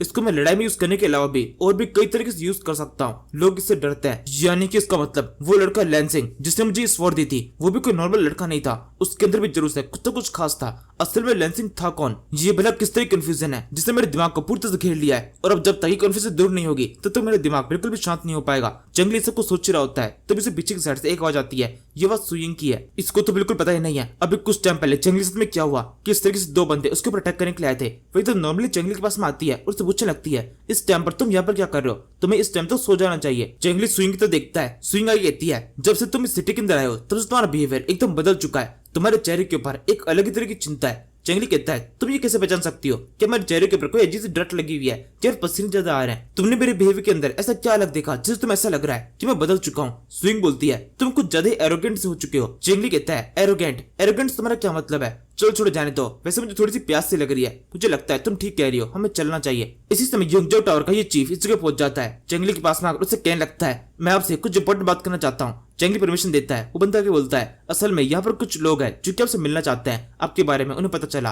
और वो बिल्कुल भी नहीं चाहेंगे कि आप उनसे ना मिले। ये सुनकर जंगली सोचने लगता है जो मैं नहीं चाहता था बिल्कुल वही हो रहा है। अब धीरे धीरे करके मेरी पॉपुलैरिटी थोड़ी बढ़ती जा रही है। मैं यहाँ पर एकदम हाइट रहना चाहता था लेकिन आज जो कुछ भी हुआ है उसके बारे में सबको पता चल चुका है। इसके बाद वो इस ओनर से पूछता है वैसे वो है कौन जो कि मुझसे मिलना चाहता है। ओनर कहता है उसका नाम गेंग सेंगजी है जो कि एक मर्चेंट है, उसने आपको ट्रेजर डिबेट में बुलाया जिसके बारे में मैंने आपको पहले ही बताया था। इसके बाद जंगली इस जगह पहुंच जाता है। ये काफी शानदार जगह है जहाँ पर काफी सारे लोग आए हुए हैं और यहाँ पर एक बंदा जो कि काफी देर से जंगली का इंतजार कर रहा था जंगली को देखते ही बोलने लगता है तो आखिरकार तुम इस जगह पर आ गए प्रिंस ओपा, मैंने तुम्हारे बारे में काफी कुछ सुना है, तुमने आज जो कुछ भी किया वो तो काफी कमाल का था। उसे सुनने के बाद से मेरे मन में तुमसे मिलने की इच्छा काफी ज्यादा बढ़ चुकी थी। अगर तुम मुझसे मिलने बिना यहाँ चले जाते तो मुझे बहुत बुरा लगता। ये सुनकर जंगली भी एक प्रिंस की तरह बिहेव करने की कोशिश करता है। वो उससे बोलता है हाँ आप बिल्कुल ठीक कह रहे हैं, अगर मैं भी आपसे मिलने मिल पाता तो मुझे भी काफी बुरा लगता, लेकिन क्योंकि मेरे पास में काफी सारे इंपॉर्टेंट काम थे इस वजह से अब तक टाइम नहीं मिला। गेंग कहता है ये तो काफी अच्छी बात है, आपको एटलीस्ट टाइम तो मिला, आप यहाँ पर आए तो। वैसा को पता है ना इस तरह की डिबेट के अंदर मेनली 3 तरह की चीजें होती है। सबसे पहले नॉलेज, दूसरे नंबर पे आपकी भूख और तीसरे नंबर पर यहाँ पर जितने भी लोग आए आपको उन सभी को किस तरह से ऑब्जर्व करते हैं। मुझे यकीन है इन तीनों चीजों के अंदर आप बहुत ज्यादा अच्छे होंगे, आप यहाँ पर मस्त एंजॉय कीजिए। इससे नोटिस करते हैं जंगली यहाँ पर अकेला नहीं है, वो अपने साथ में सुइंग और लाइलिन दोनों को लेके आया है। जंगली मस्त यहाँ पर खाने को एंजॉय कर रहा होता है। तभी गैंग बोलता है वैसे मुझे पूरा यकीन है आप जहाँ से आए वहां पर तो जरूर से इस तरह का अच्छा खाना नहीं मिलता होगा। हमारे यहाँ पर जितना भी खाना है वो सारे काफी एक्सपर्ट लोगों ने बनाया है। जिस उनको जंगली चीज को उठाते हुए बोलने लगता है हाँ बिल्कुल आप काफी ठीक कह रहे हैं, ये चीज काफी स्वादिष्ट है लेकिन इससे पहले भी मैं इसे खा चुका हूँ इसलिए इतना भी कुछ खास नया नहीं है। वैसे मेरे पास में काफी कुछ है जो कि आपके लिए काफी खास हो सकता है। इसके बाद वो लाइलिन से कहता है लाइलिन जरा उसे लेके आओ। और इसी के साथ में लाइलिन की शरीर के साथ में 3-4 सर्वेंट वहां पर अंदर एंटर करते हैं। इनके पास में खाने की कुछ चीज है। जंगली यहाँ पर मिर्ची से बनने वाले कुछ खास प्रोडक्ट्स को लेके आया है यहाँ पर अच्छी तरीके से अपने नाम को बढ़ाने के लिए। लाइलिन भी इस खाने को देख काफी ज्यादा खुश हो रही होती है। वो एक बाइट खाती है और कुछ से बोलती है ये तो बहुत ज्यादा स्वादिष्ट है, इससे स्वादिष्ट चीज मैंने आज तक कभी भी नहीं खाई। इसी के साथ में इस खाने की खुशबू वहाँ पे चारों तो फैल जाती है। जितने भी लोग यहाँ पर है उन सभी को स्मेल आ रही है और सबके सब इसे सुनकर एकदम मंत्रमुग्ध हो जाते हैं। गेंग खुद से आगे बढ़कर इसे खाने की कोशिश करता है और जैसे सुनते हो ऐसा लगता है ये चीज बहुत ज्यादा तीखी है। वो इसके ऊपर ही अपना बखेड़ा बनाने की कोशिश करता है। वो कहता है वैसे ये चीज बहुत ज्यादा तीखी है, हम इस तरह की तीखी चीजें कभी भी खाते नहीं है, लेकिन फिर भी इसकी स्मेल काफी अच्छी है इसलिए मैं टेस्ट कर सकता हूँ। इसी तरीके से इस खाने को पूरी एंजॉय करने के बाद में गेंग आगे बोलता है वैसे मैंने सुना है आप यहाँ पर किसी एक स्पेशल चीज के लिए आए, काफी लंबे टाइम से आपको ढूंढने की कोशिश कर रहे हैं। जंगल कहता है हाँ बिल्कुल मैं कुछ ढूंढ रहा हूँ। गेंग कहता है और वो चीज क्या है, मैं आपकी काफी मदद कर सकता हूँ। जंगली बोलता है वैसे मुझे पैसे नहीं चाहिए, मुझे चाहिए काफी सारा अनाज, क्या आप उसमें मेरी मदद कर पाएंगे। गेंग कहता है तो डिपेंड करता है आपको कितना चाहिए। जंगली कहता है बहुत सारा, जितना हो सके। अगर नंबर पे काउंट करें तो शायद से मुझे 3 लाख पाउंड गेहूं के आसपास में चाहिए होगा, या फिर आप मुझे किसी भी तरह का अनाज दे सकते हैं लेकिन कम से कम 3 लाख पाउंड तो हुई, इतना मुझे चाहिए। गेंग बोलता है लेकिन इसके अंदर थोड़ा टाइम लगेगा, ये तो कुछ ज्यादा ही हो चुका है, लेकिन फिर भी मैं किस तरह से कोशिश करके आपके लिए काम 1 हफ्ते में कर सकता हूँ। चेंगली कहता है लेकिन मेरे पास में 1 हफ्ता नहीं है। गैंग कहता है तब तो 5 दिन तो लगेंगे। चेंगली कहता है नहीं ये भी नहीं हो सकता, मेरे पास में इतना टाइम भी नहीं है, मेरे को जल्दी जल्दी यहाँ से निकलना है। गैंग कहता है तो फिर ठीक है, मुझे कम से कम 1 दिन तो दीजिए ही, इससे कम तो मैं बिल्कुल भी नहीं कर सकता हूँ, क्योंकि आपने जितना अनाज मांगा है वो तो बहुत ज्यादा होता है, इतने अनाज को इकट्ठा करने में 1 दिन तो लगेगा ही। चेंगली कहता है नहीं बिल्कुल भी नहीं, मैं 1 दिन में वेट नहीं कर सकता हूँ, बल्कि इसका मतलब यह है मैं 1 सेकंड में वेट नहीं कर सकता हूँ। मैं जैसे यहाँ पर अपनी तलाश को कंप्लीट कर लूंगा तुरंत यहाँ से निकल जाऊंगा। ऐसा हो सकता है मेरे को जो चीज चाहिए वो आपके पास हो, लेकिन वो चीज किसी और के पास भी हो सकती है। आज रात गुम घूम के मैं सच चीजों को ढूंढने वाला हूँ, अगर किसी और के पास से मेरी जरूरतें पूरी हो जाती है तो मैं तुरंत ही रातों रात यहाँ से निकल जाऊंगा। इसी से मैं गैंग ताली बजाकर एक छोटा सा इशारा करता है, उसके इशारे को भागे साइड में कुछ सिपाही समझ जाते हैं, वो एक पिंजरे को उस जगह पर लेके आते हैं। चेंगली इस पिंजरे को देख रहा होता है और फिर इसके ऊपर से कपड़ा हटाया जाता है। पता चलता है इसमें कोई जानवर नहीं है बल्कि 2 लड़कियां हैं जिन्होंने बहुत कम कपड़े पहने हुए हैं। गैंग आगे बोलता है इन 2 लड़कियों को अगर मैं अपने खजाने का एक ट्रेजर कहूंगा तो उसमें कोई भी खराबी नहीं होगी। ये 2 लड़की काफी शानदार है और उनकी मदद से मैं हमेशा काफी सारे पैसे कमाने का मौका सोचता रहता हूँ। जल्दी ही मौका मेरे पास में आने वाला है, मैं इन सभी की ट्रैफिकिंग शुरू नहीं करने वाला हूँ, जिसकी बात से मुझे काफी पैसा मिलेगा। जिसको चंगली सोचने लगता है कि तो इनके साथ बिल्कुल भी ठीक नहीं हो रहा है, ह्यूमन ट्रैफिकिंग ये तो बिल्कुल सही नहीं है। मुझे अब एहसास हो रहा है ये बंदा गैंग सेंग जी इतना भी सीधा नहीं है जितना मुझे दिखाई दे रहा था, ये बहुत टेढ़ी चीज है। वैसे इस समय लाइलिन इस लड़की को देखकर काफी ज्यादा खुश हो रही होती है। वो कहने लगती है देखिए प्रिंस, उस लड़की ने कितने अलग तरह के कपड़े पहन रखे हैं, उसके इन पैरों के अंदर ये क्या अजीब चीज है। ये देखकर चंगली भी काफी चौंक जाता है, क्योंकि सच में इस टाइम के हिसाब से ये चीज एग्जिस्ट नहीं करनी चाहिए थी। इसे शॉकिंग बोलते हैं, जो कि काफी टाइम बाद में इन्वेंट हुई थी। वो इसके बारे में गैंग से पूछने लगता है। गैंग कहता है ये तो हमारे पास काफी सारी है, तुम जितनी चाहो उतनी लेके जा सकते हो। ये सुनकर चंगली सुइंग को उन कपड़ों के अंदर इमेजिन करने लगता है। इस टाइम पर लाइनिन और सुइंग दोनों से तो घूर रहे होते हैं। चंगली के चेहरे के एक्सप्रेशन एकदम बेकार से हैं। सुइंग पूछती है ये सब कुछ क्या है, तुम्हारे चेहरे पे इतने गंदे एक्सप्रेशन क्यों हैं। तभी गैंग आगे बोलता है तुमने मेरे साथ में 3 लाख पाउंड अनाज की डील की है, तो इसके साथ में मैं इन 2 लड़कियों को तुम्हारे पास में भेज सकता हूँ, लेकिन ये केवल टेम्पररी टाइम के लिए रहेगी। 5 दिन बाद में इनको वापस से मेरे पास से भेज देना। तो क्या तुम चाहते हो। इस डील को सुनने के साथ में सुइंग और लाइलिन दोनों कब तक गुस्सा जाते हैं, दोनों ने अपना मुंह फुला लिया है। चेंगली के मन में इस टाइम कुछ भी चल रहा हो, वो एक बार इन दोनों को देखता है और फिर गैंग से बोलता है नहीं मुझे नहीं चाहिए। इसी से मैं गैंग लाइलिन को कुछ पीने के लिए ऑफर करता है। लाइलिन को पहले से चेंगली ने मना कर रखा है कि कुछ भी पीना नहीं है, इसलिए उसके मन में एक इच्छा तो आती है कि उसको ये सब कुछ पीना है, उसको नशे की आदत है, लेकिन चेंगली कारण वो पीती नहीं है। किसी तरीके से उसने अपनी इच्छा को पूरी तरह दबा दिया है। इस टाइम पर उसके चेहरे पर साफ दिखाई दे रहा है कि वो किस तरीके से खुद को कंट्रोल कर रही है। चेंगली से पूछने लगता है ये क्या हुआ। लाइलिन कहती है बस थोड़ी सी तबीयत खराब है। गैंग भी इस बारे में पूछने लगता है अचानक से बच्चे को क्या हुआ। चेंगली कुछ बहाना बना देता है। इस टाइम बाहर की साइड से एक बंदा आता है और अंत में बोलने लगता है बाहर कोई आया है जो कि कोई अपने पास में कोई चीज है जो कि यहाँ पर सेल करना चाहता है, आप कहें तो मैं उसको अंदर लेके आऊं। गैंग कहता है क्या सच में उसके पास में ऐसा कुछ खास है जो कि हम खरीदना चाहें, कुछ ऐसा इंपॉर्टेंट उसके पास में हो सकता है। तो दूसरा बंदा बोलता है हाँ बिल्कुल लगता तो है उसका कुछ खास है। फिर वो चेंगली से पूछता है क्या तुम इसमें इंटरेस्टेड हो। चेंगली हाँ कह देता है। इसके बाद में ये सेल्समैन अंदर आता है। इसके हाथ में एक बहुत बड़ी चीज है। अंदर आके वो बोलता है मेरे फादर जिनकी काफी टाइम पहले डेथ हो चुकी है, उन्होंने मरने से पहले एक बहुत ताकतवर वेपन बनाया था। ये वेपन उन्हीं का है जो कि इतना ताकतवर है किसकी मदद से हम किसी को भी खत्म कर सकते हैं। चेंगली कहता है कि सच में ये इतना खास है, एक बार दिखाओ सही। वो सेल्समैन उस वेपन के ऊपर से उस कपड़े को उठाता है और फिर कहने लगता है ये वेपन बहुत ज्यादा खास है। इस वेपन का एक स्पेसिफिक नेम भी है, इसका नाम है सर्पेंट स्पीयर। इसी समय चेंगली को सिस्टम विंडो शो होने लगती है। सिस्टम रेडियो से बोलती है हाँ सच में ये काफी शानदार वेपन है, तुम्हें जरूर इसके बारे में सोचना चाहिए। चेंगली से उठाते हुए बोलता है हाँ अच्छा वेपन तो है, इसका वजन भी काफी अच्छा है। वैसे तुमने इसकी रेट क्या बताई थी। सेल्समैन कहता है 100 कॉइंस इतना काफी होगा। ये सुनकर चेंगली से घूरने लगता है और सोचता है ये वेपन तो काफी सस्ते में दे रहा है, शायद इसको पता ही नहीं है इस वेपन की वैल्यू क्या है। इसी समय इस सेल्समैन को लगता है जैसे चेंगली इसे सोच रहा है कि इस वैल्यू बहुत ज्यादा कम है और इस सेल्समैन ने ज्यादा बताई है, तो इसलिए वो डर जाता है और उसे खुद से बोलता है ठीक है आप मेरे को 10 कॉइन भी दे देंगे तो मैं एक्सेप्ट कर लूंगा। लेकिन चेंगली अभी भी कुछ नहीं बोलता। ये बंदा दोबारा से कहता है अगर आप मुझे इसके बदले में कुछ भी दे देंगे तो मैं वो भी एक्सेप्ट कर लूंगा, मैं बस इसको किसी भी तरह से बेचना चाहता हूँ। और अब ये सुनने के साथ में चेंगली समझ जाता है ये वेपन इसका नहीं है, इसने जो कुछ भी कहानी सुनाई है वो पूरी तरह से फेक है, इसको कहीं पे पड़ा हुआ मिला है और बस ये किसी भी तरीके से इसको बेचकर कुछ भी कमा लेना चाहता है। तो फिर ठीक है इसको मैं कुछ भी ही दूंगा। और अब इसी के साथ में चेंगली ने इस बंदे को लूट लिया है। इतना महंगा स्पीयर उसने केवल 1 सिल्वर कॉइन के बदले में खरीद लिया है। वो उसको उसकी तरफ फेंक देता है, उससे कहता है एंजॉय करो। वो बंदा भी खुश जाता है, उसको लगता है उसे काफी अच्छी वैल्यू मिल चुकी है। वेपन एकदम बेकार था लेकिन वेपन असल में काफी शानदार है। शायद से इस बंदे गैंग को भी समझ में आ रही होती है। वो चेंगली से बोलता है तुमने काफी अच्छी डील कर ली। चेंगली कहता है नहीं इतनी भी कुछ खास नहीं थी, ऐसी डील तो मैं अक्सर ही करता रहता हूँ, मेरे को एक वेपन की जरूरत थी तो ये हो गया, अच्छा काम आएगा। इसके बाद में यहाँ की बातों को थोड़ा सा आगे बढ़ाया जाता है। ये एक ट्रेजर डिबेट है जहाँ पर अलग अलग जगह से काफी सारे लोग आए हुए हैं अपनी अपनी चीजों को बेचने के लिए। उन सभी के पास में काफी सारे ट्रेजर है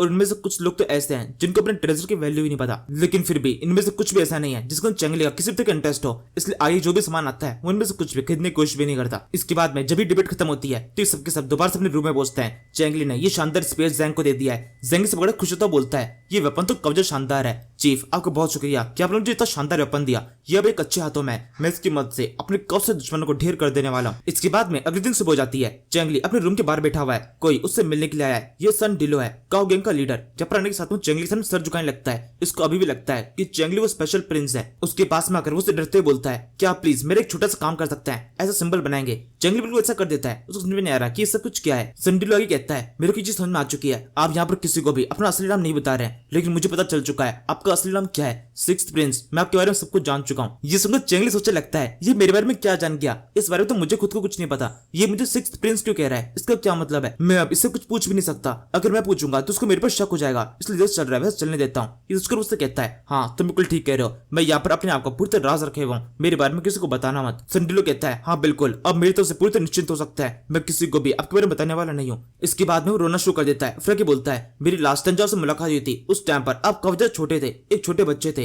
लेकिन इतने से टाइम के अंदर आप इतने बड़े हो गए, इसकी उम्मीद मुझे बिल्कुल भी नहीं थी। चेंगी सोचने लगता है, ये सब कुछ ये क्या कह रहा है, मुझसे मुलाकात जब मैं छोटा था तब, इसका मतलब क्या है, कैसा हो सकता है कि इसकी मुलाकात सच्चे मुझे पहले कभी हुई हो। लेकिन अगर ऐसा होता तो सारी इमेजिनेशन जो कुछ मेरी पिछली लाइफ के अंदर हुआ था, मतलब इस बॉडी की लाइफ में हुआ था, वो सब कुछ मुझे याद था, तो मुझे इसके बारे में पता होना चाहिए। संडिलो कहता है, शायद से आपको याद नहीं होगा, लेकिन मैं आपके फादर को काफी लंबे टाइम जानता हूँ। हमारी और तुम्हारे फादर की दोस्ती पिछले कई सालों से चली आ रही है, जब वो एक किंग थे और जिंदा थे। इसके बाद में पूरा एक फ्लैशबैक शुरू होता है। हम एक अलग स्टोरी देखते हैं 30 साल पहले की, जब एम्परर मिंग यानी कि वो इंसान जिसने स्वॉर्ड बनाई थी, उसके एम्पायर के ऊपर रिंग डायनेस्टी ने अटैक कर दिया था और बहुत बुरी तरीके से एम्पायर की हालत खराब कर दी थी। चारों तरफ आग लग चुकी थी। एम्परर मिंग किस तरीके से अपनी जान को बचा के भागा था, तब उसके साथ में सन डिलो भी था, लेकिन ये केवल कुछ टाइम तक ही रहा। एक और अटैक के बाद में ये दोनों भी दूसरे अलग हो गए, लेकिन किस तरीके से ये वापस से रीयूनाइट हुए। इन्होंने पूरी सेना तैयार की जिसको नाम दिया काओ गैंग, और इस काओ गैंग की मदद से इन्होंने दोबारा से रिंग डायनेस्टी को अटैक करके उन्हें बुरी तरह खदेड़ दिया। एम्परर मिंग ने अपने काओ गैंग की मदद से पूरे एम्पायर को वापस अपने कब्जे में किया,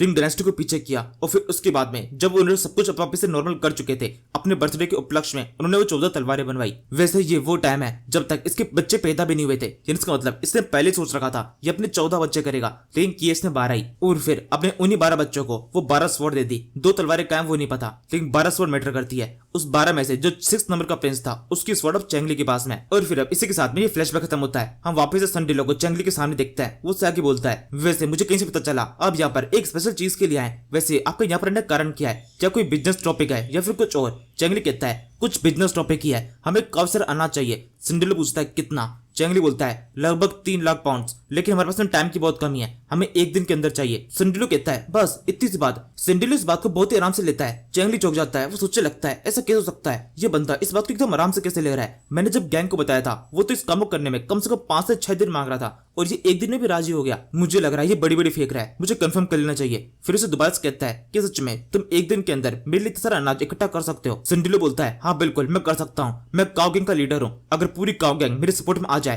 तो हम पूरे दिन के अंदर, आज के दिन के अंदर ही, कल का दिन शुरू होने से पहले आपके लिए जितना आपको चाहिए होगा आप पूरी तरह सेटिस्फाई होने वाले हैं। चेंगली कहता है, क्या सच में तुम ऐसा कर सकते हो। ये कहते चेंगली अभी भी कभी चौका होता है, उसको इसकी बातें बिल्कुल विश्वास नहीं हो रहा। सिंडिलो बोलता है, हाँ बिल्कुल मैं कर सकता हूँ, और अब जब मैं अभी कोई काम करके दिखाऊंगा उसके बाद मैं अपनी शिकला को दिखाने वाला हूँ, आपको भरोसा भी तभी होने वाला है। जेके तो सिंडिलो वहां चला जाता है, और अब इसके बाद में सिंडिलो पूरी योंगजो सिटी को काम पे लगा देता है। अपने काओ गैंग से जितने भी लोग थे उन सभी को इधर उधर कब से लोगों से भेज दिया गया है, एक संदेश लेकर कि सिंडिलो चाहता है कि सब लोग एक जगह पर इकट्ठा हो। सारे मेन लोगों को एक जगह पर इकट्ठा किया जाता है, और फिर सिंडिलो उन सभी से कहता है, मुझे किसी भी तरीके से जितना हो सके अनाज उतना इस जगह पर इकट्ठा कराना है, और ये जल्दी जल्दी होना चाहिए, सभी लोग काम पे लग जाओ। इस बंदे की तकनीक से पता चलता है इस जगह पर इसका काफी अच्छा नेटवर्क है, सभी लोग इसे काफी रेस्पेक्ट करते हैं, और उसके तकनीक के साथ में ही सभी लोग इधर उधर भागना शुरू कर देते हैं। जितना हो सके उतना अनाज यहाँ पर इकट्ठा किया जाता है, एक एक दाने को यहाँ पर इकट्ठा कर रहे हैं। पूरे दिन जितना हो सके उतना अनाज यहाँ पर पोर्ट के पास में इकट्ठा किया जाता है, और रात के टाइम पर चोरियां शुरू हो जाती है। जितना हो सके उतना अनाज चुरा चुरा के यहाँ पे लाया जाता है। जब पैसा खत्म हो चुका है तो चोरी इकलौता रास्ता है, इनको बस किसी भी तरीके से अनाज इकट्ठा करना है, कोई फर्क नहीं पड़ता कि तरीका लीगल है या फिर इनलीगल। इस पूरी रात योंगजो सिटी के अंदर कोई भी नहीं सोता, सब लोग लगातार काम करते रहते हैं, और जब ये रात बीतती है अगले दिन सुबह चेंगली यहाँ पर चेक करने के लिए आता है कि सब कुछ कैसे चल रहा है, और जब वो यहाँ पे पहुंचता है उसकी आंखें फटी फटी रह जाती है। सामने की तरफ कब सारे तांगे खड़े हुए हैं, और इन सभी के अंदर कब सारे बुरे रखी है।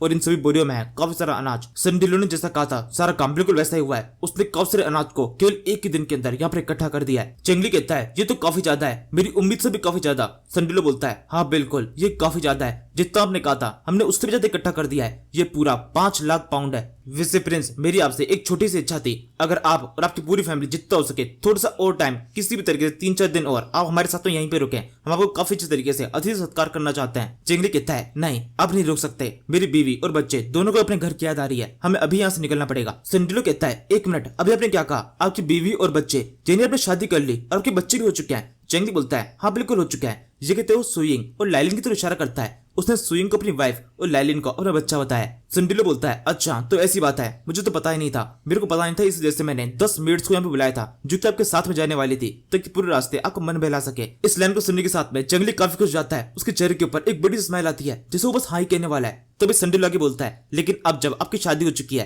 तो मैं बिल्कुल भी नहीं चाहूंगा आप इनको अपने साथ में लेके जाएं, आपके लिए परेशानी कब ज्यादा बढ़ सकती है, इसलिए इनको यहीं छोड़ दीजिए। इसी के साथ में अगले सेकंड जंगली का मुंह पूरी तरह उतर जाता है, उसका चेहरा पूरी तरह काला सा पड़ चुका है। इसके बाद में तुरंत ही सारी शिप से रवाना होती है। इन सभी चीजों को वापस शिप के अंदर डाल दिया गया है। चीजों से मेरा मतलब इन सारे बैंडिट्स है जिन्होंने यहाँ पर आके कुछ भी काम नहीं किया, बस आके ऐसे घूम घाम के जा रहे हैं। सारा काम तो चेंगली ने अकेले किया है संडिलो की मदद से। ये यहाँ पर केवल एक शिप लेके आए थे लेकिन जाते वक्त इनका उसमें काफी सारा सामान है, इसलिए 2 शिप्स भर चुकी है। चेंगली के साथ में आए हुए सारे बैंडिट इस टाइम पर काफी ज्यादा खुश है। वुल्फ लेडी बोलती है जोंगजाओ सिटी तुम काफी शानदार हो सकता है हम दोबारा से यहाँ पर कभी आए। गुफिबा बोलता है और यहाँ के क्लब्स भी काफी शानदार है, रेस्टोरेंट में तो जो खाना है वो तो और भी मस्त है। सेंगजी बोलता है और स्पेशली यहाँ की लड़कियां वो तो और भी बेस्ट थी। वैसे चेंगली इतने टाइम के अंदर ही यहाँ पर कब तो फेमस हो चुका है, अपने खुद के नाम से फेमस नहीं हुआ लेकिन फिर भी कब से लोग उसको यहाँ पर सी ऑफ करने के लिए आए होते हैं, उसको प्रिंस ओपा समझ के उसके के नाम के नारे वहाँ पे लग रहे होते हैं। लोग चिल्लाते हुए कहते हैं प्रिंस ओपा कुछ दिन और यहाँ पे रुक जाइए, हमें पता ही नहीं था आप इतने ज्यादा शानदार है, आपके बारे में हम और भी जानना चाहते हैं। इस टाइम पर वो लोग भी यहाँ पर आए जिनके सामने चेंगली ने अपनी कविता की थी,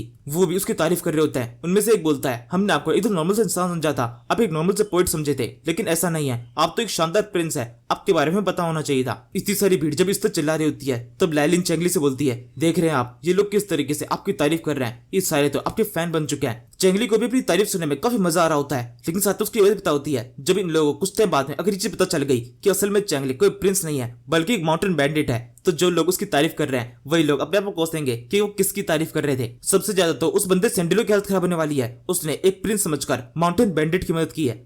इसके बाद चेंगली यहाँ जाने से ठीक पहले जोर चिल्लाकर अपनी आखिरी बार कोई कविता रिपीट करता है। ये सारी कविता इनको सुनने में कब पसंद आती है। चेंगली के नाम के नारे और ज्यादा तेज जाते हैं। फिर चेंगली वाइन वगैरह पीने लगता है, आखिरी में इनको अच्छी तरह सी ऑफ करता है। इसके बाद में चेंगली की नजर पड़ती है कुछ लड़कियों के ऊपर जो कि यहाँ पर चेंगली का नहीं बल्कि जीलोंग नाम चिल्ला रहे होते हैं। ये यहाँ पर उस स्पेशल फाइटर से मिलने आए जिन्होंने यूशेन को हराया था। इन्हें देखकर चेंगली जीलोंग से बोलता है जीलोंग तुम भी आ गया हो, देखो कितने लड़कियां जो कि तुम खिलाई है, एक बार इनको अच्छी तरह से बाय तो कह दो। इसी समय जीलोंग को वो सारा ट्रीटमेंट याद आता है जो कि इन लड़कियों ने उसके साथ में किया था, जबरदस्ती उसे किस कर दी थी। और ये सुनकर साथ में जीलोंग का मुझे से पूरी तरह खराब हो जाता है। वह आगे बोलता है वैसे मैं किस लड़की को पहले से पसंद करता हूँ, इसलिए किसी और लड़की की तरफ ऐसे अट्रैक्ट नहीं हो सकता। चेंगली कहता है क्या सच में ऐसा कुछ है, तुम किसको पसंद करते हो? जीलोंग कहता है नहीं वो बात थोड़ी ऐसी है ना, मैं इसके बारे में भी ज्यादा कुछ बता नहीं सकता, अभी वो मेरा पर्सनल सीक्रेट है, लेकिन जब खुलेगा तब सबको पता चली जाएगा। ये सुनकर भी पहले तो चेंगली मानता नहीं है, वो उसके ऊपर जिद पड़ जाता है कि नहीं बताओ, लेकिन जीलोंग भी पूरा जिद्दी है, वो भी कुछ नहीं बताता। इस तरीके से बहस चलती रहती है और उनका सफर शुरू हो जाता है। अब ये सारे लोग जल्दी किन्यो माउंटेन पहुंच जाएंगे, लेकिन इसके अंदर भी काफी लंबा टाइम लगने वाला है, कम से कम 5 से 6 दिन लगेंगे,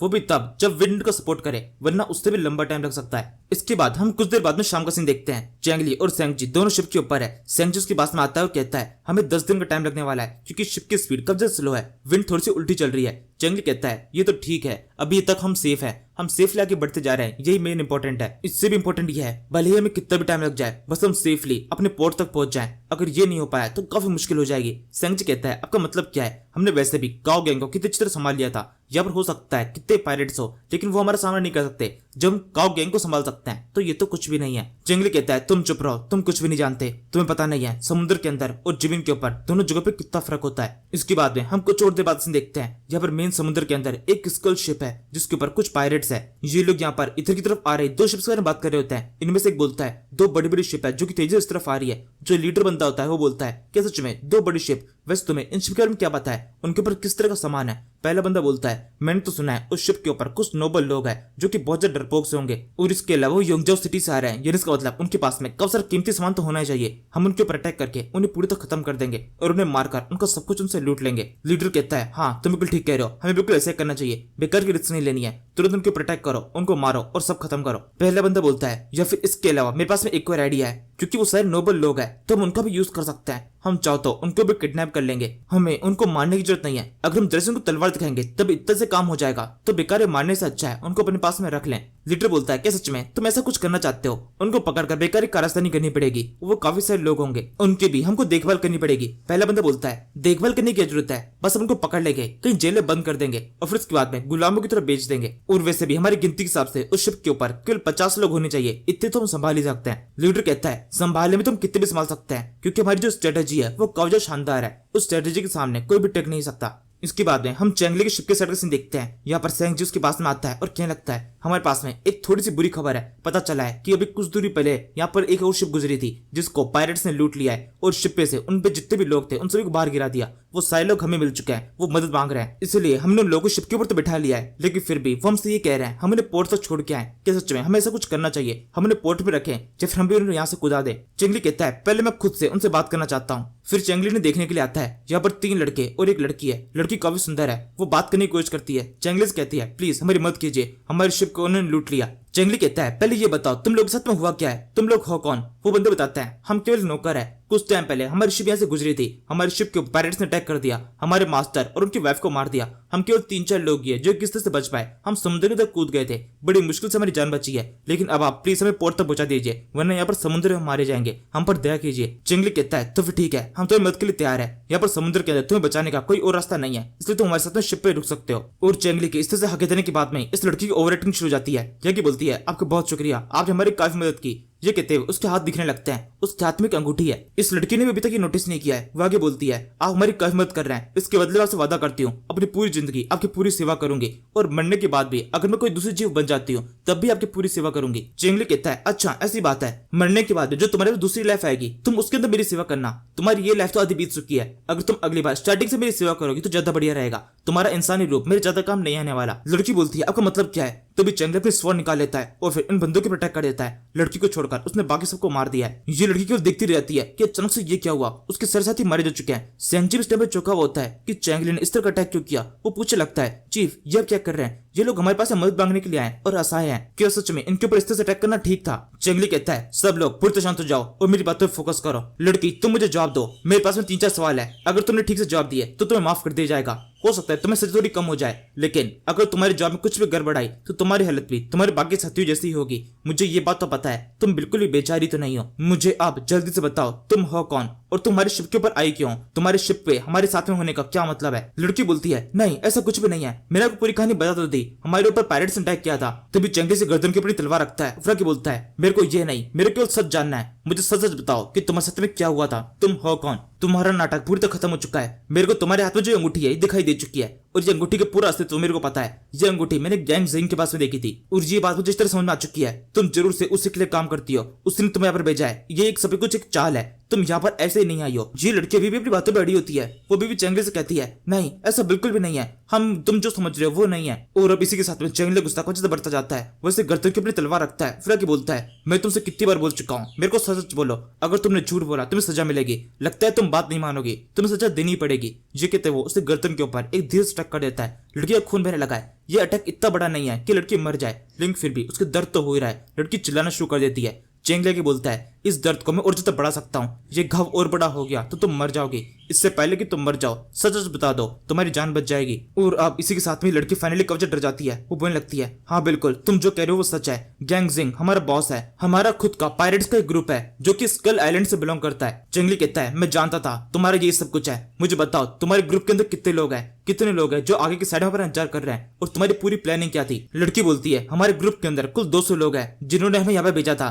ताकि हम अंदर की साइड से तुम पर अटैक कर सके और पूरी हबजड़ी मच जाए, ताकि सही मौका देकर तुम सभी को खत्म किया जा सके। इस लड़की के कहने के साथ में एक कोई बड़ी चीज से खुलासा होता है, पता चलता है इस किस्म जो अंगूठी है वो असल में लियो फैमिली से बिलोंग करती है। लियो फैमिली जितने भी लोग होते हैं उन सभी के पास में ये होती है, लेकिन अब क्योंकि लियो फैमिली पूरी तरह खत्म हो चुकी है, क्योंकि जो लियो फैमिली का मेन हेड था उसको पायरेट्स के हाथ में हाथ मिलाते हुए लोगों ने देख लिया था और उसके ऊपर वही इल्जाम लगा था, तो इसी के साथ में थोड़ी कड़ियां मिल जाती है। लैलिन आगे बढ़ते बोलती है क्या तुम लियो फैमिली को जानती हो? क्या तुम मेरे फादर को जानती हो? लियो फैमिली के डाउनफॉल में क्या तुम्हारा भी हाथ है? लैलिन ने ये कहते हुए इन कड़ियों को कब चित्र जोड़ा होता है। ये लड़की तुरंत ही सब कुछ समझ जाती है और सच में इसका इसमें हाथ होता है। वो चिल्लाते बोलती है तो यानी कि तुम भी लियो फैमिली से बिलोंग करती हो?